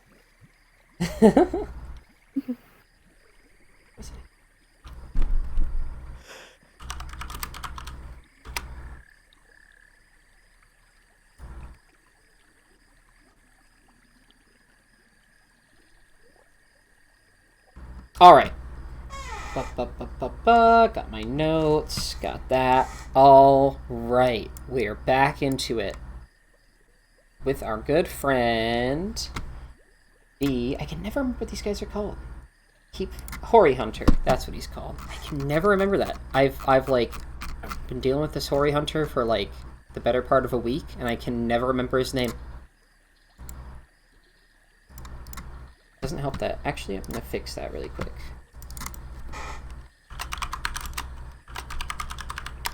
There we go. That'll at least make him a little bit easier to remember. Alright, there we go. Hold on, I found it. So the context for this picture, because there must be context. Sea urchins, like, will randomly in the wild put, like, rocks on their heads to, like, protect themselves. And so at aquariums, they give them tiny hats and they literally wear them. The Viking helmet. That's amazing. Oh, that's adorable. Mm-hmm. Oh, I love that. That is amazing. I didn't know. So anyway, How does Fun fact Rock for your day. protect them? How does Rock I protect don't them? know. I don't know, but like how they people- put rocks on their. They're not even heads because they're just little blobs. But Yeah, they are just circles. They carry rocks around for It's some reason. weird because, like, it reminds me vaguely. It's like a similar but like more exotic version of when people have hermit crabs and they give them like weird shells that are like, you know, a little bit weird. It's like a more exotic, more fun version. All right, whatever. I have to start this. We have to get into this because it's time for a searching. If you guys are all ready for being searched by a spooky red-eyed boy and a spooky ice boy. I'm totally picturing this as a lineup where they're all standing against the wall. I mean, Liddy's still in a tree as a cat, but I don't know if she's been acknowledged yet. Yeah, I don't know if he's gonna demand the cats get out of the tree, but I don't think the cats are getting out until he does. Man, I just Nibble. It's hard to describe because, like, so I have in my notes I have like a description of like Nibble's like, you know, ideals and stuff, and I was waiting for this part of the session because I knew Nibble was not going to like what happened, but I didn't picture him not liking it this much. And I love that for Nibble. I love that for him. He's very angry. And I also just love the reason I bring that up is because I do like the idea of them being like in a police lineup where there's like 2 cats, a horse, and then like a couple of other people, and Nibble is like desperately trying to run away and not be in the police lineup, but is like being held there against his will. Oh, poor Nibble. All right, but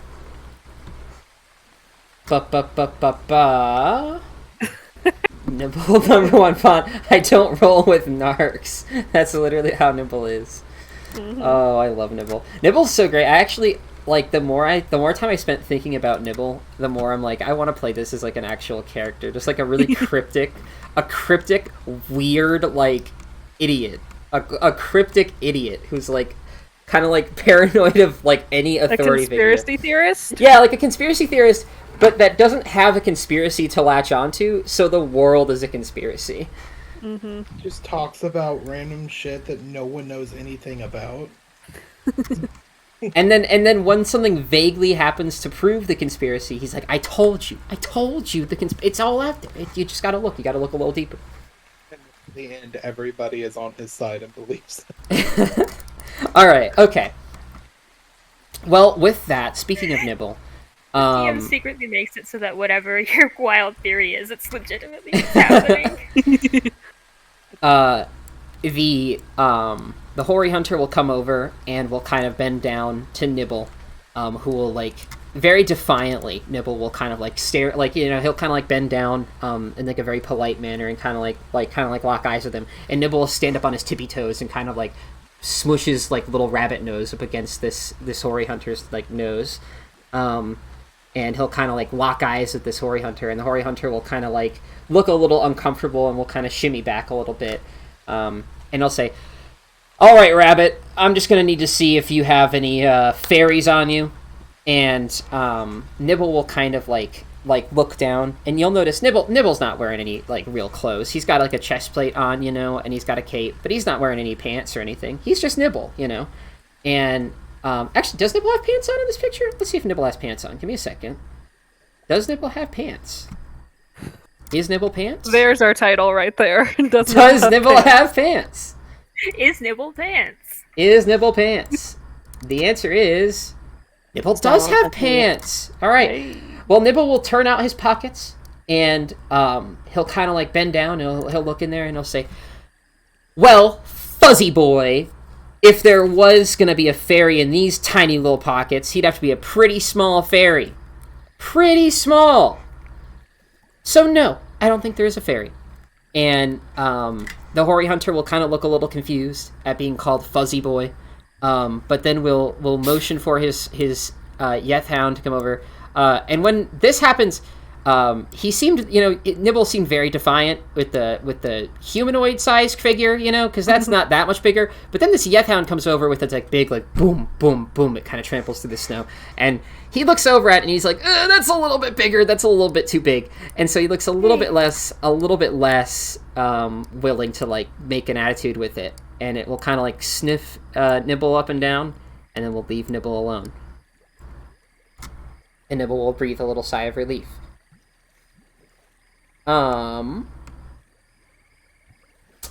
Helio, I think you're the next most suspicious. God. Give me, if there's anything you're trying to hide from this man's, tell me what it would be, and give me a stealth check to try and hide it.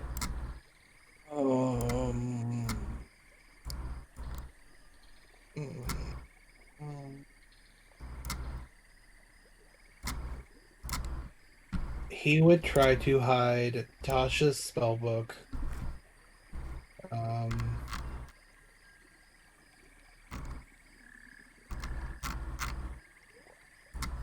And the red cap teeth.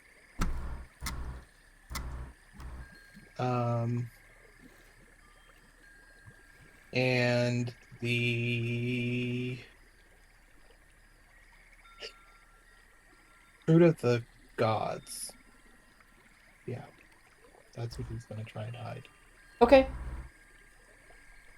Give me a either sleight of hand or stealth check to hide those things.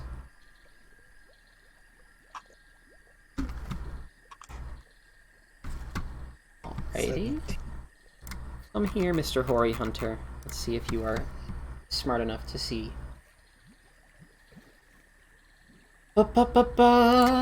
Is the Hoary Hunter smart enough to see? No. Alright, the Hoary Hunter will kind of give you a little pat down. Kind of like, give you a little pat. And he'll squint real close at you. And you'll kind of see, like, his eyes don't have pupils in them. And like I said, he is, like, basically, like... It's it's weird because it's like watching like an organically moving ice sculpture, essentially. Like a humanoid ice sculpture that's kind of moving around in a way that is not, that is too organic for it to be like ice. And when he gets up close to you and when he's kind of like patting you down, you feel this like chilling kind of aura come off of him. But as he's doing this, he'll pat you down and he doesn't seem to notice anything. And then he'll kind of just gesture as he marches over to his next victim. He'll gesture to his Yethhound to do a kind of a quick little... No, Yethhound, you're not rolling initiative, you stupid goober. Oh no! The Yethhound bites. It goes feral. It bites. You dead sick. Oh no! Roll initiative. Oh no! Helio disappears into its mouth. Yeah, it just Both like the fairies get eaten this episode. yeah, he just kind of like while he's sniffing you, he just kind of like and just eats you whole, just swallows He you. inhales a little too hard.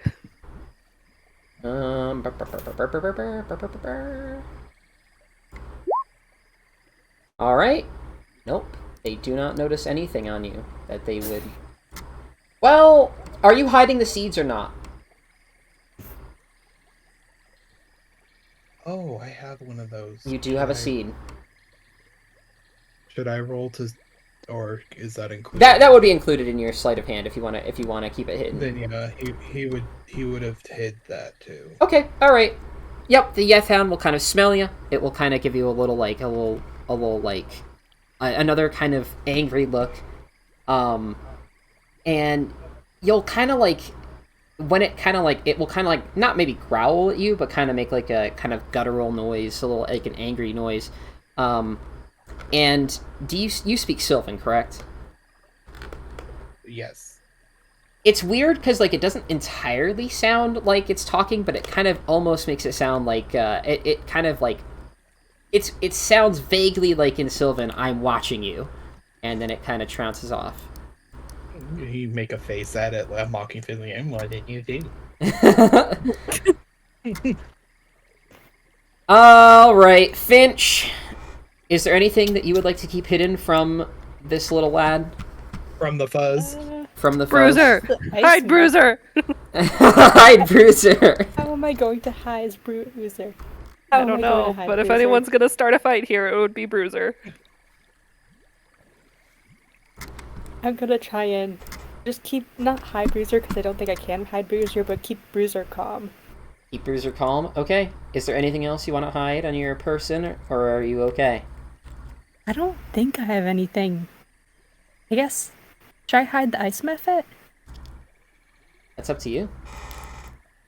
I mean, no, I don't really have anything to hide. Okay. All right. Let me have them check you down. Give you a little, just a little bit of a check.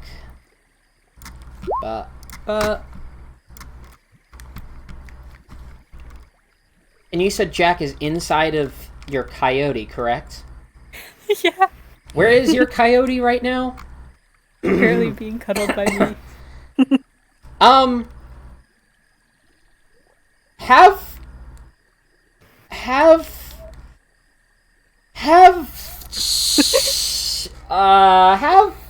gonna pull up Jack's thing. I'm gonna have Jack give me a stealth check. With advantage. I'll have Jack give me a stealth check with advantage. Since he's ingested. If you want to give Jack bardic inspiration of some kind, you can as well. I'll give him bardic inspiration. Okay. Jack, give me a stealth. Let's see how he does, everyone.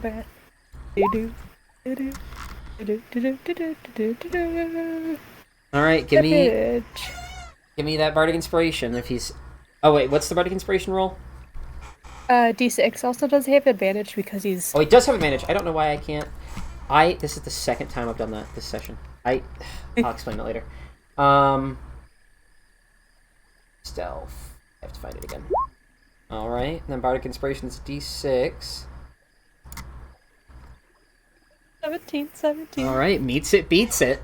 Alright, so you'll see, like, the Hoary Hunter will kind of give you a little pat down, Finch, and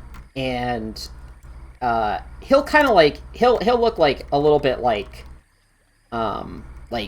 you know, you've got a lot of stuff, so he'll kind of like be patting you down and like find like weapons and instruments and eggs and like all this nonsense, and he's just kind of like looking like he'll like kind of like grab hold of something that he thinks maybe like in your bag that he thinks is like vaguely humanoid shape, pulls it out, it's just an egg, you know, or something like that.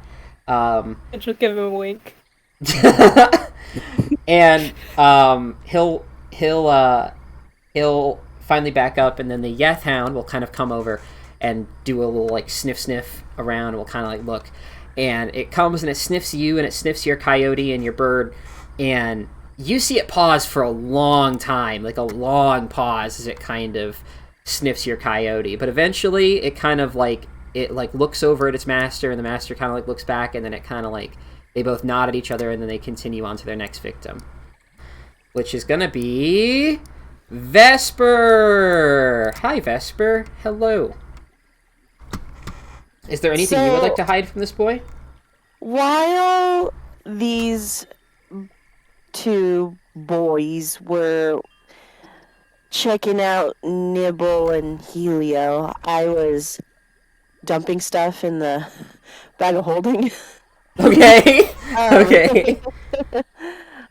So what I was trying to do was so we said Finch is holding it, right? What, holding the bag of holding, or what? Am I holding the bag of holding? I can't remember who we said who was Vesper holding. was. Vesper's We holding. decided she was Vesper most has the bag of responsible holding. one. Okay. So, well, in that case, then they would have been stuffed in there before. Then I wouldn't have to be hiding anything.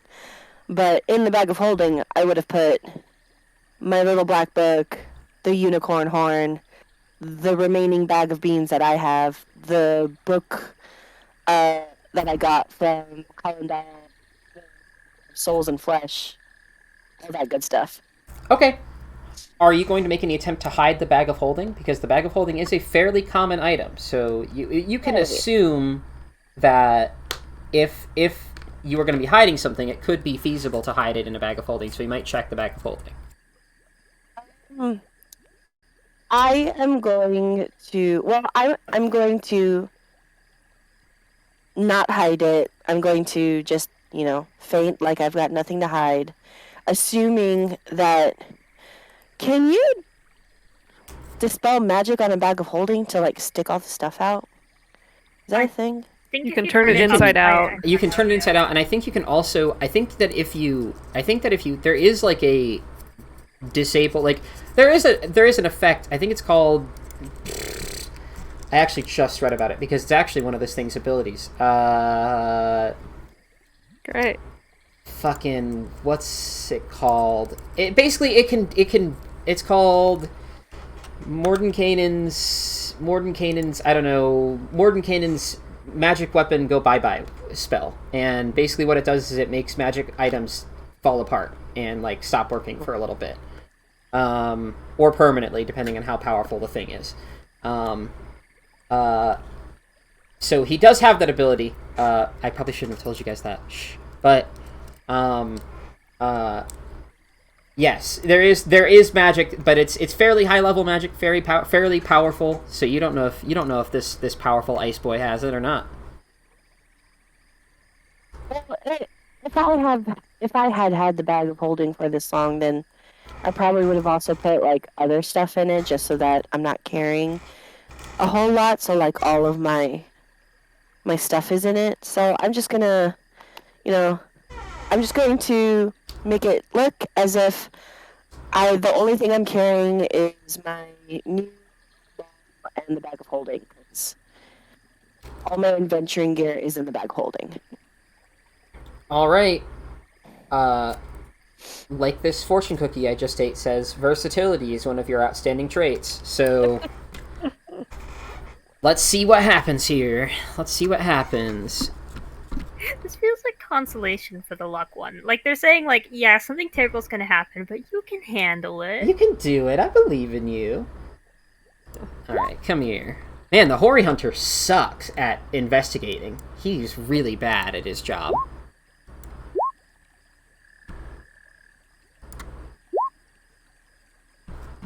Shoot, I forgot he gets advantage on these. Oh, I forgot. Hey.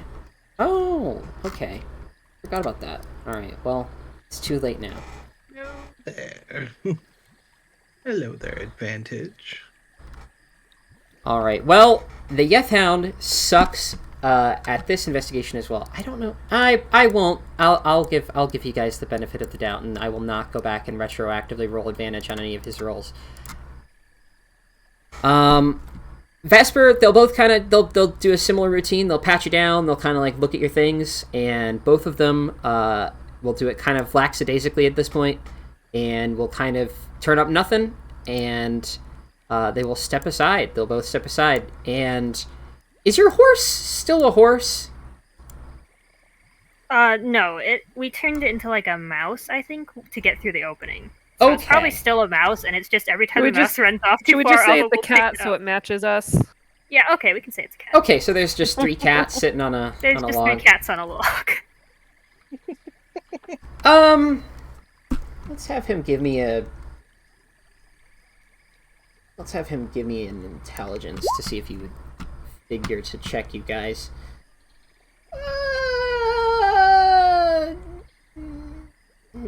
He'll let you go. He'll let you guys go. All right. Well, the Hoary Hunter will kind of look a little like befuddled, a little like confused, and definitely like will seem suspicious, but doesn't quite know if there's anything else they can do to escalate the situation without immediately resorting to violence. And it doesn't want to, like, you can kind of like see in its non-expressive eyes that it doesn't really want to do that because it doesn't have any express proof that you guys are harboring a traitor. So he'll step aside reluctantly,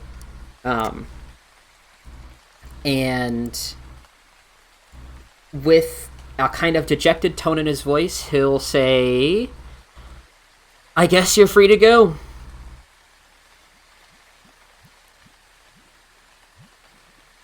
I feel like everybody's just kind of looking at each other. Like, Which way do we go? Yeah, Nibble, you're the one who is directing us to your village. Nibble you will go. like look like he kind of looks like he was kind of in a trance for a second, you know, like he was like not fully there. But then like you'll say, "Well, Nibble," and then like he'll like snap back to it and he'll say like, "What? Me? What? No, no, no, no, no, no, no, no, no, no, no, no." See, the thing is, right? The Fuzz, the Fuzz can't know where we're going. The Fuzz can't know exactly where we're going, right? And he'll look at the little ice guy, and the ice guy will look at him like, "What are you talking about?" And then he's like, "Well, I guess he'll be fine. All right, let's keep it moving here, people. Come on." And he'll hop onto this rock, and he'll hop across here, and he'll keep going. Bye, Fuzz guy. Fuzz guy. He's like, Fuzz, the fuck are you talking about?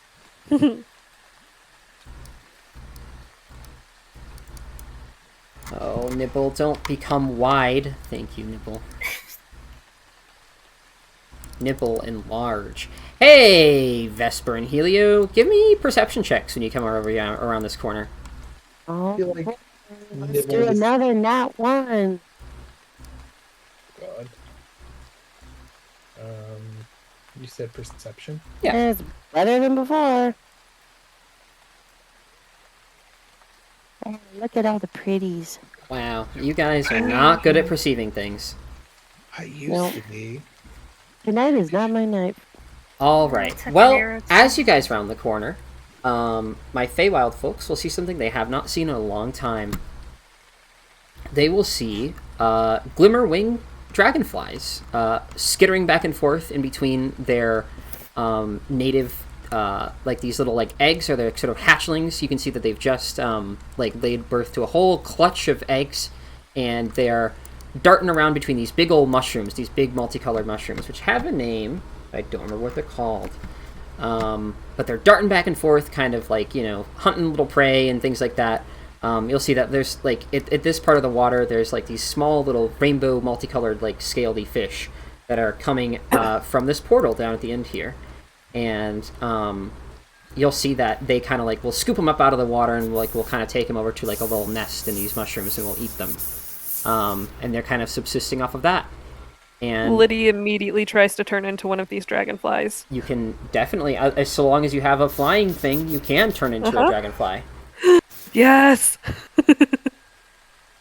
You can turn into a very big dragonfly. And yeah, they're a sight that are fairly common in the Feywild. They're fairly common, these big old dragonflies, and they're known to be like these are fairly small. Like these are smaller compared to like some of the ones in the Feywild. Feywild dragonflies can reach like the size of like small dragons in some like extreme cases. So these are fairly small, but they are a good sign, especially like with the mushrooms they hide in, that you're nearing home. And speaking of home, at the very end of this long tunnel, there is a portal spilling out a gentle trickle of water seems to be like comprising the stream of this place.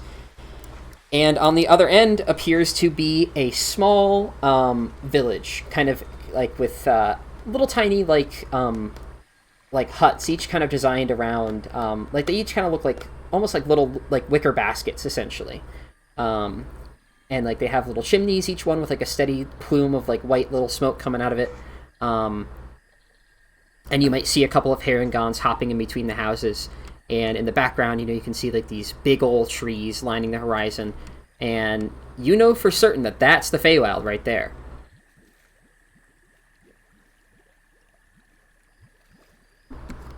Everybody remember the rules? No names, no stealing, no being rude. Pretty much. Alright, and as you guys go, the only other thing that Nibble will do before you guys go through is he'll kind of like stop on one of these little lily pads, and as it's kind of like drifting through the water kind of lazily, he'll turn to you guys and say, "What did I say? What did I say? Even if the Fuzz tries to get in our way, we can get past them. The Fuzz, they barely even know what they're doing. Stupid. Stupid Fuzz." And he'll kind of like give you guys one more final like little like salute, like a little rabbit salute, and he'll hop on through the portal. Through the portal. Yes, Helio is floating in the back, straggling. Liddy's kind of like flying around him, being like, "Look, I can fly too now." By the way, are the hounds and stuff like watching us go, or are they out of sight? They'll all watch, and you'll kind of feel another presence watching you as well. But like it's not tangible. Like you can't like pin anything on. Actually, give me a perception check. You know what? Detect somebody needs to have a good perception check. I beg. Somebody has to do well enough. Please. There we go. Well. All right, Finch. So you kind of like you've kind of had this like feeling the entire time that there's been kind of like another presence kind of watching you, and you'll kind of catch some of like as you're walking through like the water, you're kind of like wading through, kind of like ducking your head occasionally as a dragonfly will like zoom over your head. You'll kind of see like the ground or maybe like a pile of leaves or something like shimmer a little bit, and maybe like you'll look back and it will be gone. Or maybe you'll see, like, one of the eggs in these trees will kind of, like, have, like, a weird kind of, like, glitchy shimmer effect to it. And then, like, you know, you'll kind of, like, go to, like, look back at it again to, like, double-check, like, do a double-take. And sometimes it will be there, sometimes it won't. Detect magic. All right. I have to see... I think that this will show up on a detect magic, but I have to double-check.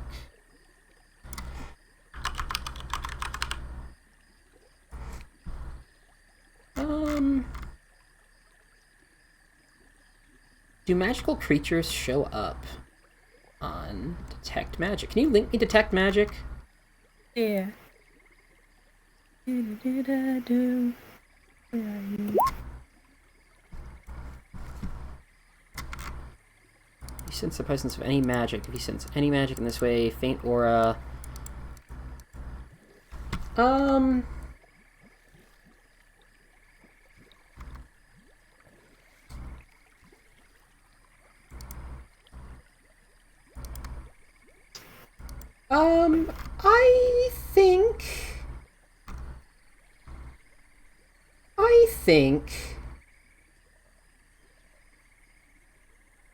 I think that you would see two kind of like if you squinted and kind of looked at the horizon, you might see like here and maybe here-ish. You'd see two like auras of illusion magic. Sons of bitches. It's just gonna just kind of lean into Vesper. Vesper. Mhm. There's someone's invisible over there. Where? Oh, Finch will point over to where she sees it just like very secretively. Kind of like a wave of the hand. Give me a sleight of hand check.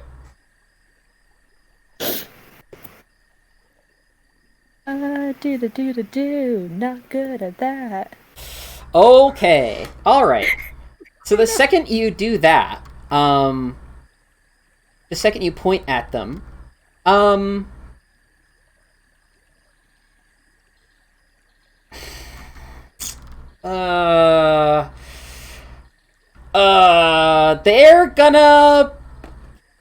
gonna shoot. I don't know what they're gonna do. Getting caught was not really in the plan for these guys. I guess you'll see both of these silhouettes of like both of these kind of like magical kind of auras will begin to very quickly dart back this way. Wait, no, you don't. Magic missile. Magic missile? Okay. Like, magic missile, first level, just a little. Smack. Smack. Which one? The one on the right. One on the right. I mean, with first level magic missile, you could hit both of them. Oh, True. right, I hit both of them. You hit Why both? am I dumb? All right. Give me magic missile. The one on the right, I hit twice. Okay. On the left, I hit one. Give me 1 second to go to my GM layer and subtract some hit points from these boys. You're gonna be at that, and you're gonna be at that. All right. They'll how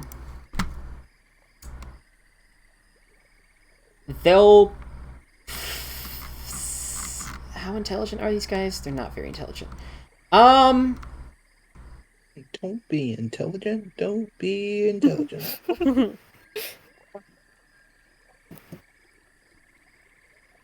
They will decide to drop their illusion, and 2 displacer beasts will appear.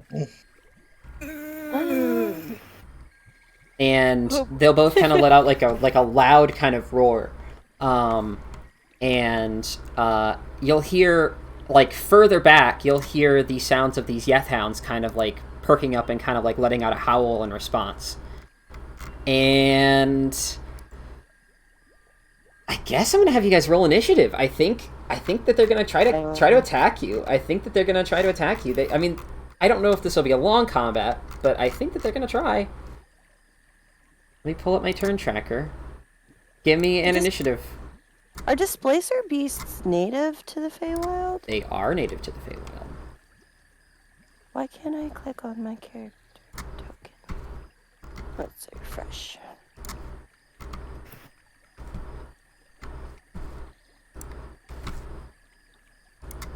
Displacer beast. Yeah, They're very biggie. Displacer beast, oh displacer beast.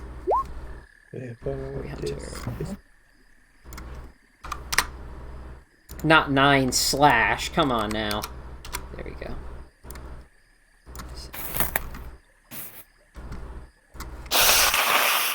Alright, it's our first combat. Being back from the long break, you know what song we gotta play. You know what song we gotta play. You know what it's gotta be. You know what it's gotta be. You know how it's gotta be. You know what it's gotta be.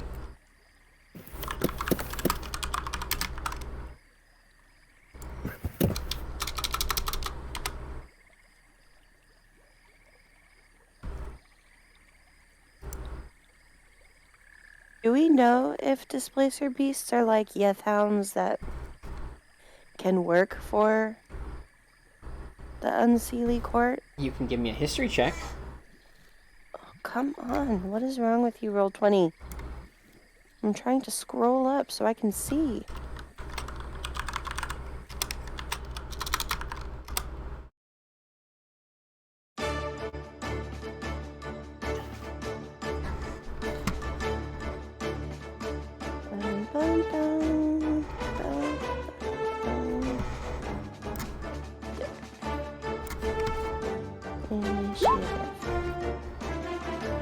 Alrighty.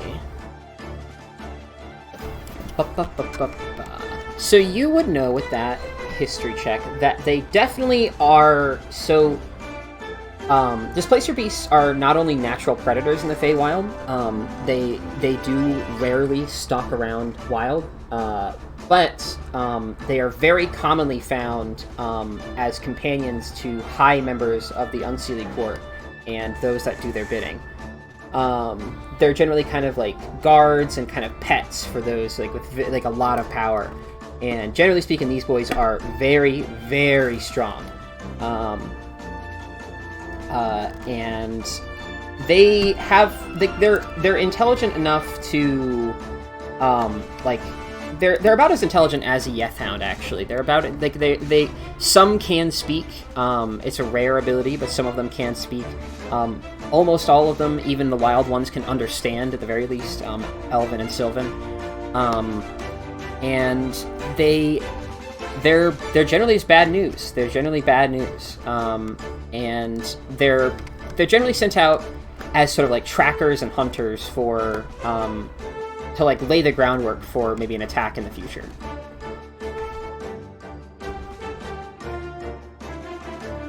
Way to go, Finch. Oh, I'm sorry. You want them to attack the rabbits? Alright, let me sort by descending. Vesper, you're standing in the water, and 2 big old boys are looking back at you real angry like. Okay. So, from what you just said, there is or isn't a possibility that these displacer beasts are working with the Hoary Hunter and Yeth hounds? There definitely is a possibility they are. Okay. So in fact, you would assume that it's more than likely they are. Mm-hmm. Okay. On my way to get in front of Helio, just to get in here, I'm just gonna tell everyone to go through the portal, and then in Sylvan, just yell out to the displacer beasts, "We mean no harm, it was a mistake. We've been let through." Give me a persuasion check. How's my persuasion? It's okay.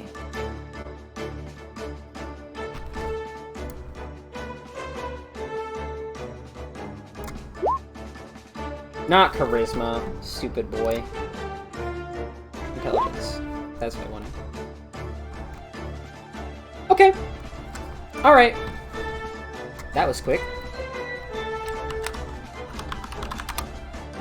There we go. They'll both kind of like bow their heads and will look at you very suspiciously and very angrily. But after that, you'll hear like there'll be kind of like a pause just long enough for their master, the Hoary Hunter, to kind of come around the corner, and he'll say to them in Sylvan, "They're clear to go for now." And he'll kind of give them like a kind of like quick little hand wave, which if you kind of like rack your brain, you kind of remember like him doing that as you guys were leaving. Like you kind of maybe thought nothing of it, like maybe, oh, it's just like a weird little like hand wave, but he gives them a little hand wave, and then both of them will disappear back to the GM layer where they belong. Helio Right? flies past Finch and goes, "That was rude, Finch." Just keeps flying. They were stalking us and invisible. And He's she'll giving step you a hard through. time. He really doesn't mean. All right. All my boys will step through the portal, and we're going to do one more thing before we head to the Feywild tonight.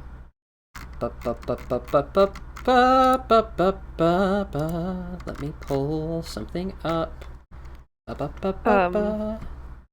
Liddy, as the weird fey dragonfly, will zoom down and land on top of Cat Ava's head.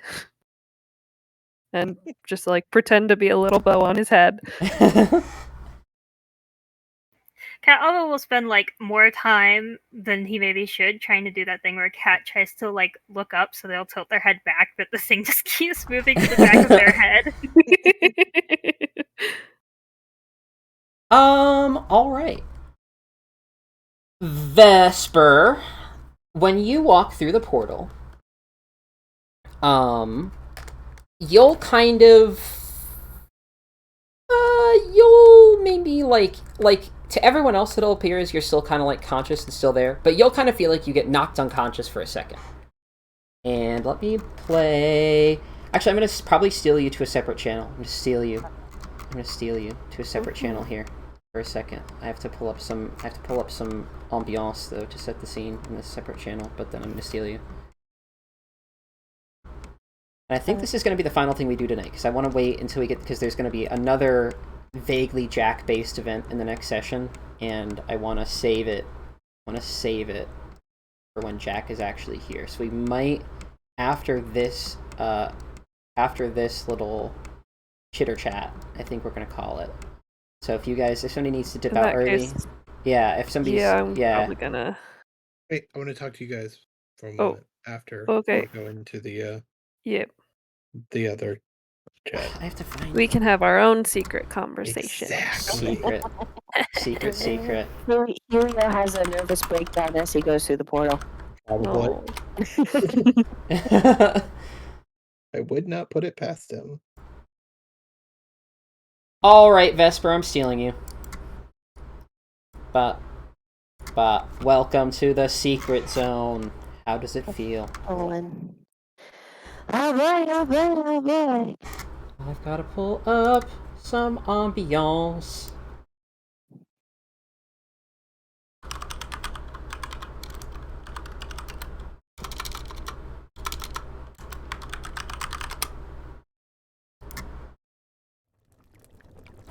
That will work. That's a good enough ambiance. Alright.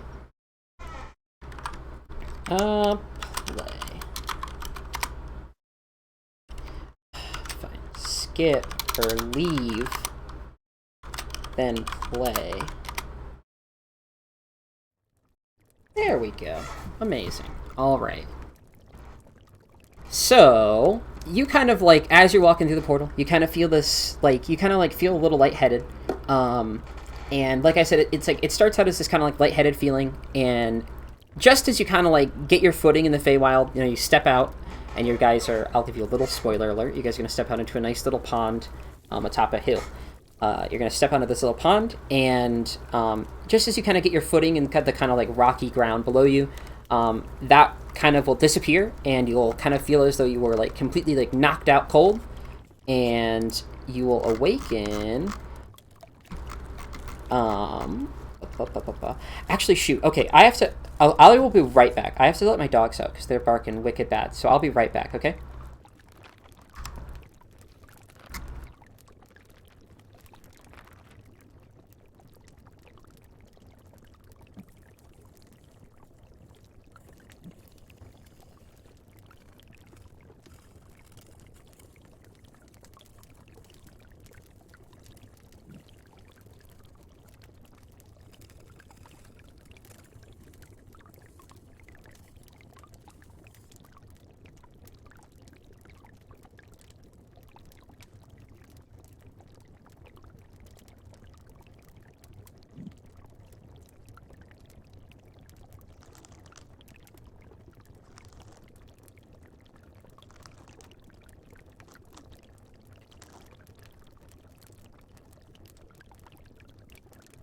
Return. Hello. I let my dogs out, and my family is downstairs to take care of the rest. Awesome. Okay. So, as you emerge from the other side, you will kind of, rub your eyes after a second, and will, like, scan your surroundings, and it kind of appears like a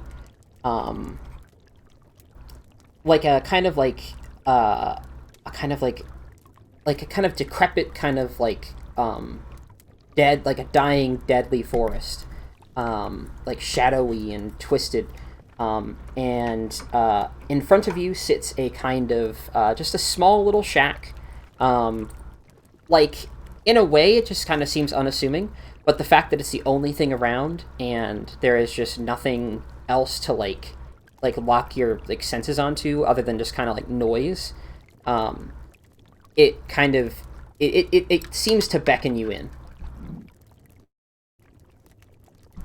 I go to it. I'm thinking, oh, it's another one of those things again. Well, I guess I better go into the shack. So I'm gonna go into the shack. Alright, going into the Radio Shack. And as you enter, it's kind of just an empty kind of shack. There's a small pot of something brewing in the corner, under a very kind of, like, quiet fire. And the rest of the house, though, it's this one room, just kind of very, like, shoddy looking shack. And it seems very hastily thrown together.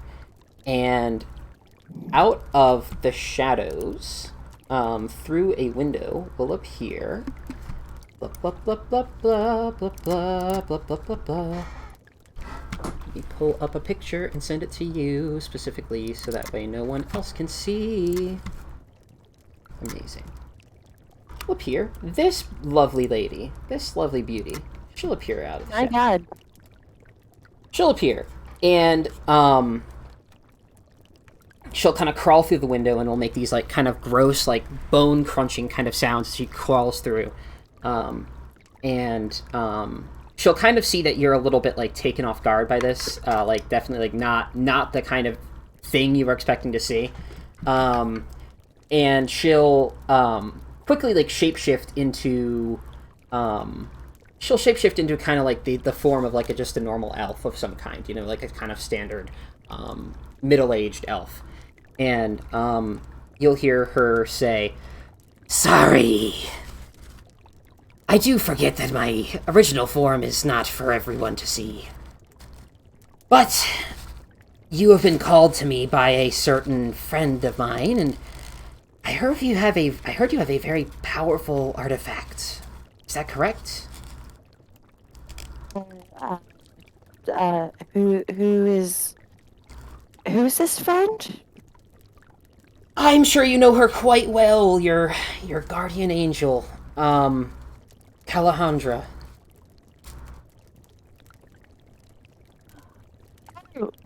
You're the one she told me about, I think. She'll nod, and she'll kind of, like, give you, like, a nice, like, a traditional Feywild bow, and she'll say, the one and only, Sedgeloon, at your service. That's right. Oh, yeah, yes, I do. She'll kind of, like, give you, like, a smile, and you'll see, like, her humanoid form, or, like, her elvish form, though it is, it definitely, like, it definitely is, like, it's pretty good, but you'll notice, like, occasionally there's, like, this kind of, like, the smile is, like, a bit too big, like, it kind of, like, enters, like, an uncanny valley, almost. Oh, sorry, I've got hiccups. And, she'll give you this nice wide smile, and she'll sit down, and she'll say, well, tell me about this artifact you have. It is a unicorn horn, and it is supposedly very powerful and holds a very strong magic. I have only used it a couple of times, but I don't know specifically why it has come into my possession. But I was told that I should... you may be able to help. So I guess that's why I've been summoned to you. She'll nod, and she'll say, oh, I can do more than just help. That, dearie, that is not just any artifact, any powerful unicorn horn. That is the horn of Meliki herself, the Forest Queen. Ripped from her body in her final moments, you now hold it in your very hands. So she did die. She'll kind of, like, do, like, the thumb kind of dragging across her throat, and, like, you'll, like, as she does this, you'll see, like, gushing kind of blood will ooze out, like, when she does this, like, as she kind of, like, drags her thumb across her, like, throat. And then, like, after kind of, like, this blood begins spilling from her throat, she'll kind of give you, like, another kind of, like, not really like a smile, but kind of like a sorrowful kind of look, but, like, accompanied with kind of, like, a weird smile. And she'll say, yes, it is truly a tragedy. She is dead. And what to do? How did it happen? She'll look at you and she'll say, unfortunately, I do not know. But I do know that she is dead. And I do know that you hold in your hands part of her. Maybe it's her spirit, her form, I don't know. But you hold something, a part of her belongs to you. And so I was given the horn. She'll, like, nod and she'll say, yes, so about being given it. Tell me how it came into your possession. It was a dream, really. I was in a church with some stained glass windows. I fell asleep, and when I woke up, it was like I was in another world. There was a pedestal there with something very bright. It was like I saw the stained glass windows, but in real life. And I was screaming. I thought I could hear my mother say something, and I gripped what I assumed it was the horn, and it felt like things were ripping at my body, and it was very strange. And then I woke up, and it was there in my hands. and I've just been having it since. And since I've had it, I've been able to do magic that I've never done before, or at least understand it to the point where I can do it a lot easier than some others would have to study longer to do it. She'll, like, nod and she'll follow along. And she'll say, well, what if I told you that the terrible curse that's befallen you could be lifted? You must know that the crown around your head is not natural, no? No. Well, that artifact is more than powerful enough to remove that from you, to return you to normal. Is that something perhaps you would desire? I mean, that's pretty much the reason why I left in the first place, was to get rid of it. She'll nod, and then she'll say, if that's the case, then maybe we could come to an arrangement. I know exactly how to use the power of that thing to remove any curse that has befallen you. And in exchange, all I need you to do is bring it to a certain location. And where might that be? She'll, kinda, like, look at you again with, like, an uncanny valley kind of smile. And she'll say, I think you might already know. And I'm gonna take you to a map of the north. And she'll say, have you ever heard of a place called the Lurkwood? Yes. I heard it in my dream. She'll nod, and then she'll say, I thought so. That place is very, very important, and I think you need to take it there. And what do I do with it when I get there? I'll be in touch before that happens. I'll let you know long in advance. I still need to study myself. And Kalandara knows all of this. She'll shake her head, and she'll say, I just met with her not but a few days ago.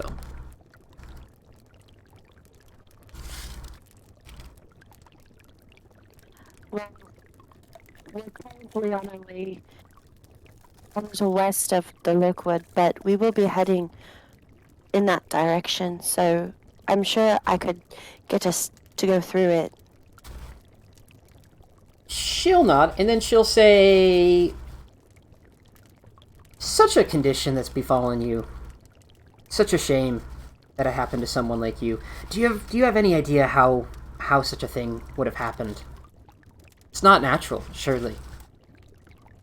I mean, all I know is it just started growing, and I mean, their parents blamed it on a hag, and I just assumed it was Kalandara, and just maybe she was jealous.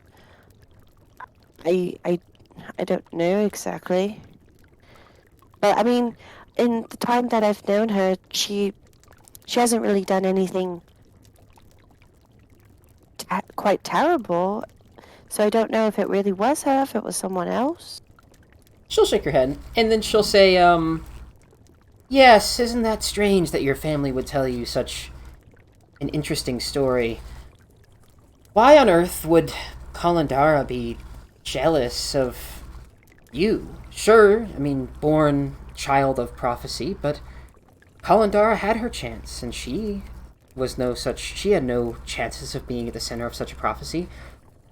To me, it seems a little far-fetched to believe that a hag would have done that to you. I mean, what else could lay a curse on some child? Oh, there are plenty of beings out there that are unsavory enough to do that kind of thing. You don't believe hags. I think we're misunderstood. I think if anything, for all we know, it could have been a drow. They're sour beings, nasty, never to be trusted.